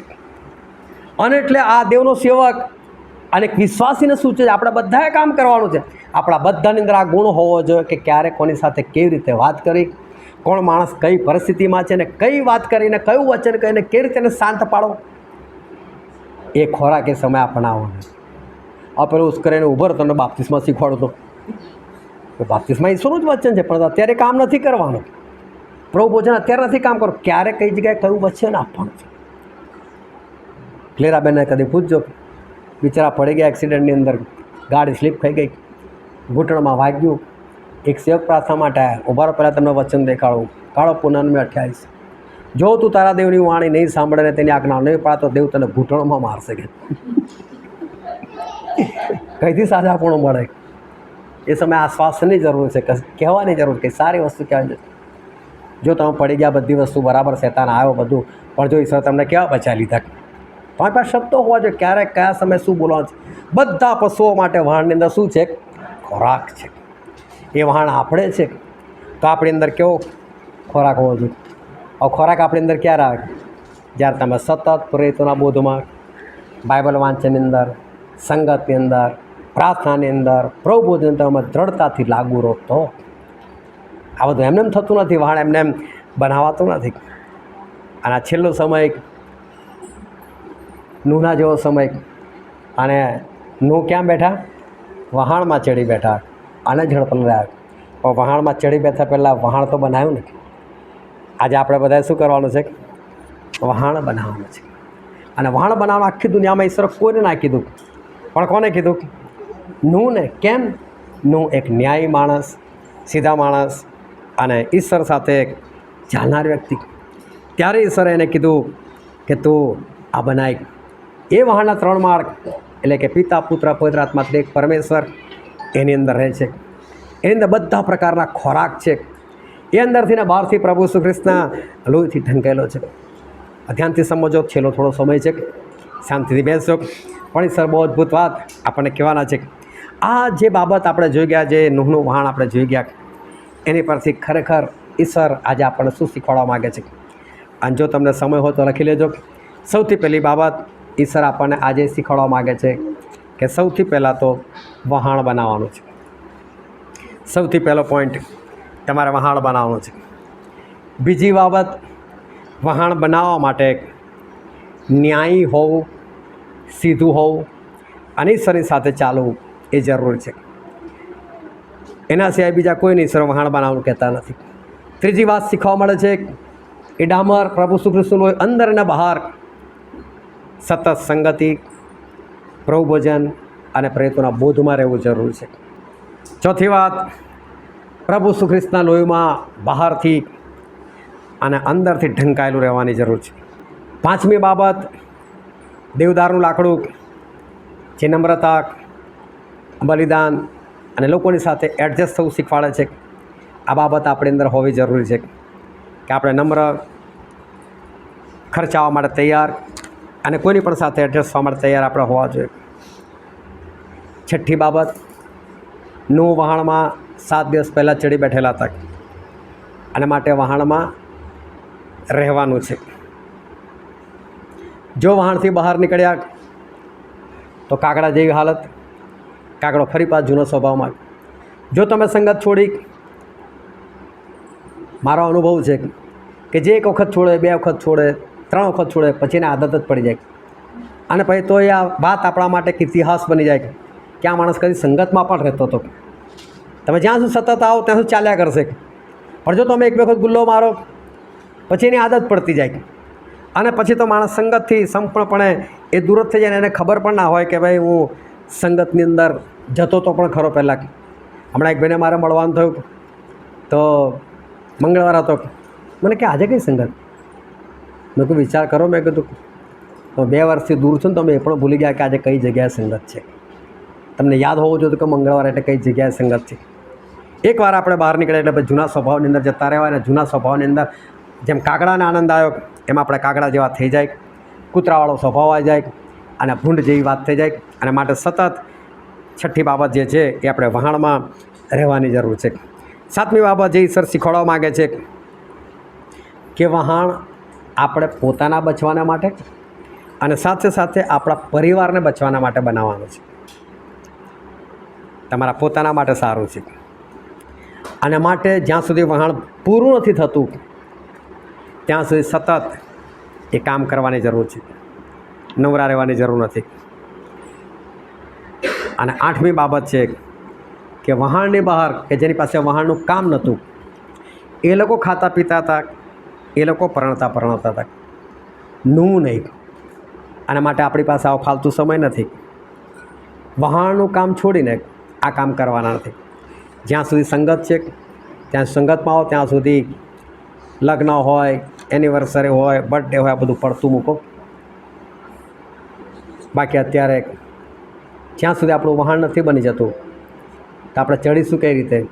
જો બચવું છે તો પહેલું કામ ઉતાવળે વહાણ બનાવવાનું કરવાનું છે. અને માટે બીજા બધા કામ જે સાંસારિક કામ છે પડતા મૂકવા પડશે. કેમ કે પ્રભુએ કીધું કે નું વહાણમાં ચડી બેઠો પણ લોકો શું કરતા હતા? ખાતા પીતા અને પરણાવતા હતા. એ લોકો નાશ પામ્યા. જો તમે એમાં પડી રહેશો તમે એમાં નાશ પામશો. એના કરતાં બહેતર છે આપણે વહાણ બનાવવાના કામમાં આપણે લાગુ રહે. તો 8 બાબત ઈશ્વર આપણને આ બાબત શીખવાડવા માગે છે. પણ હજુ આ બાબતને લઈને એક ખાસ બાબત કહેવા માગું છું. 8 તો બાબત છે જ, પણ એક ખાસ બાબત અને સહેજ અલગ પ્રકારની બાબત. પણ મથુસેલા નામનો એક માણસ જે અત્યાર સુધી ઇતિહાસમાં સૌથી વધારે જીવન જીવ્યો. કોઈને ખબર છે મથુસેલાની ઉંમર કેટલી હતી? 900?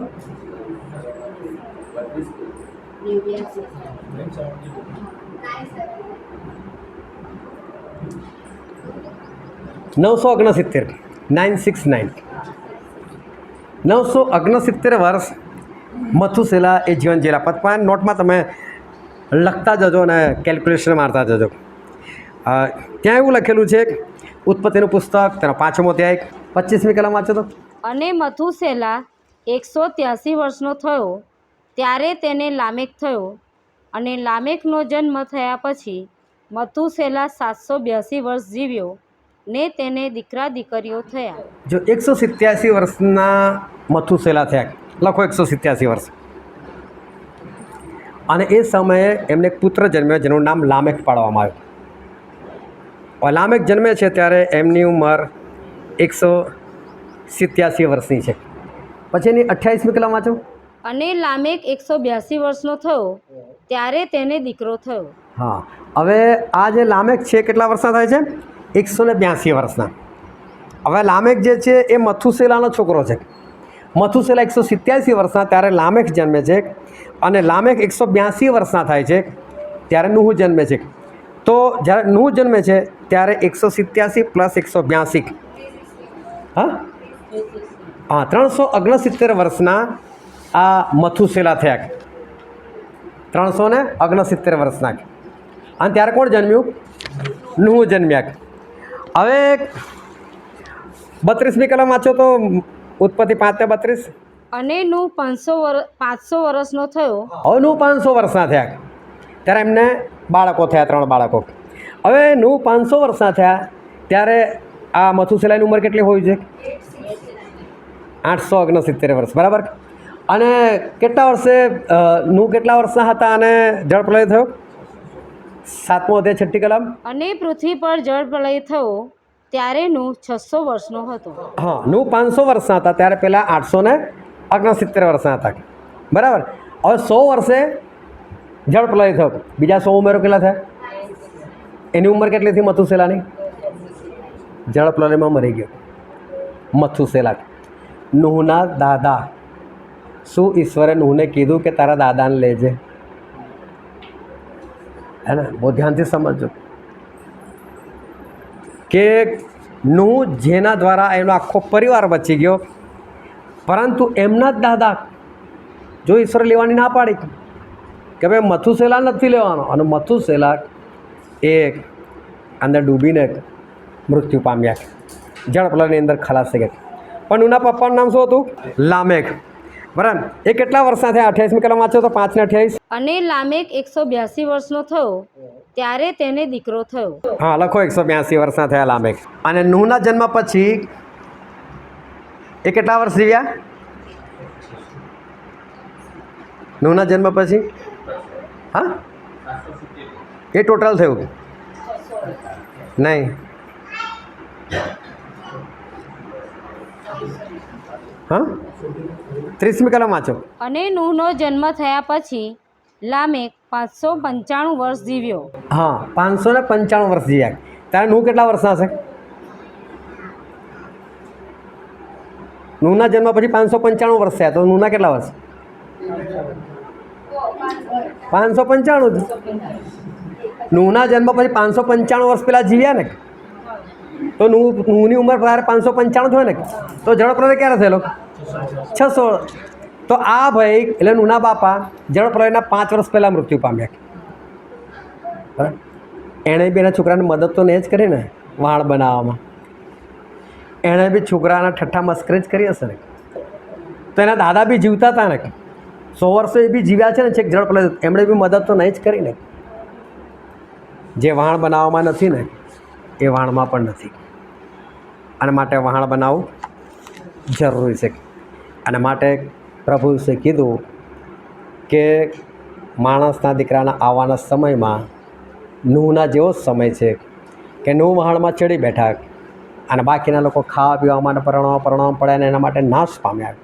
પણ નૂહ વહાણમાં એટલા માટે ચડી બેઠા કે એમણે વહાણ બનાવ્યું.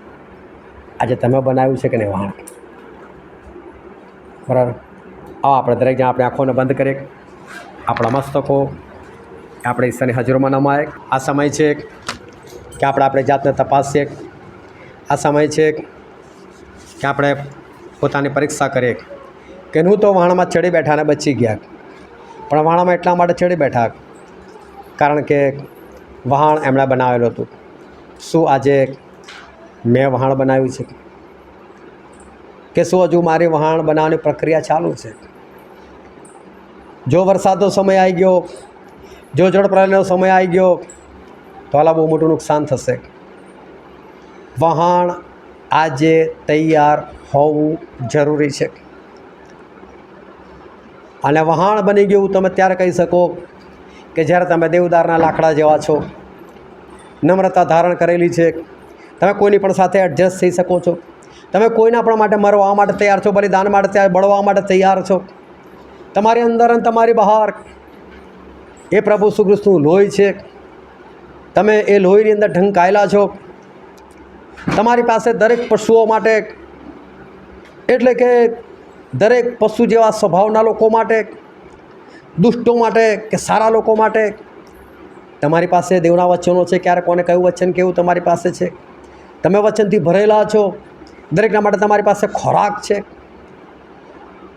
એ વહાણના 3 માળ, એ ત્રિએક પરમેશ્વર તમારી અંદર છે. એમની દોરવણી છે. અંદર કોઈ એન્જિન નથી, કોઈ ગવર્નર નથી કે જેનાથી એને ચલાવી શકાય. ફક્ત ઈશ્વર છે જે વહાણને ચલાવે છે. તમારી પાસે ઈશ્વરની પરફેક્ટ દોરવણી. વાલો, શું આટલી વસ્તુ આજે તમારી અંદર છે? જો આટલી બાબત તમારી અંદર છે તો સમજો કે વહાણ બની ચૂક્યું છે. પરંતુ જો હજુ ઉણપ છે તો ઉતાવળ કરો. સમય આપણી પાસે નથી. ભલે નૂહને 100 વર્ષ લાગ્યા, પણ એમની પાસે સમય હતો, તમારી પાસે સમય નથી. તમે આજે તમારું વહાણ કમ્પ્લીટ કરો. આજે તમે દેવદારના લાકડા જાઓ, બની જાઓ. આજે તમે પ્રભુ ઈસુ ખ્રિસ્તના લોહીથી ઢંકાઈ જાઓ. આજે તમે દરેકની સાથે એડજસ્ટ થતા શીખો. આજે તમે દરેક પ્રકારનો ખોરાક ભેગો કરી લો. વધારે બાઇબલને વાંચો. અંદરથી શુદ્ધ થવાના માટે તમને સતત સંગતિની, પ્રભુ ભોજનની જરૂર છે. એમાં સતત તમે બન્યા રહો. પ્રેરિતોના બોધમાં તમે બન્યા રહો. એના માટે સમય કાઢો. તમે દોડો, ભાગો. અને વહાણની અંદર ઘણા બધા પશુઓ તમારી પાસે આશરો લેવા માટે આવશે. એ વહાણને ઉતાવળે તૈયાર કરો. જો એ તૈયાર નહીં થયું હોય અને ઝડપલાની શરૂઆત થશે તો તમે અંદર કેવી રીતે ઘૂસી શકશો? અને માટે વહાણ આજે તૈયાર થવું બહુ જરૂરી છે. ગંભીર બનો, તૈયાર થઈ જાઓ, વહાણને કમ્પ્લીટ કરો. આ વચન સમજવા માટે, ગ્રહણ કરવા માટે, પ્રમાણે ચાલવા માટે પ્રભુ ઈસુ ખ્રિસ્તની કૃપા આપણા દરેક પર થાવ.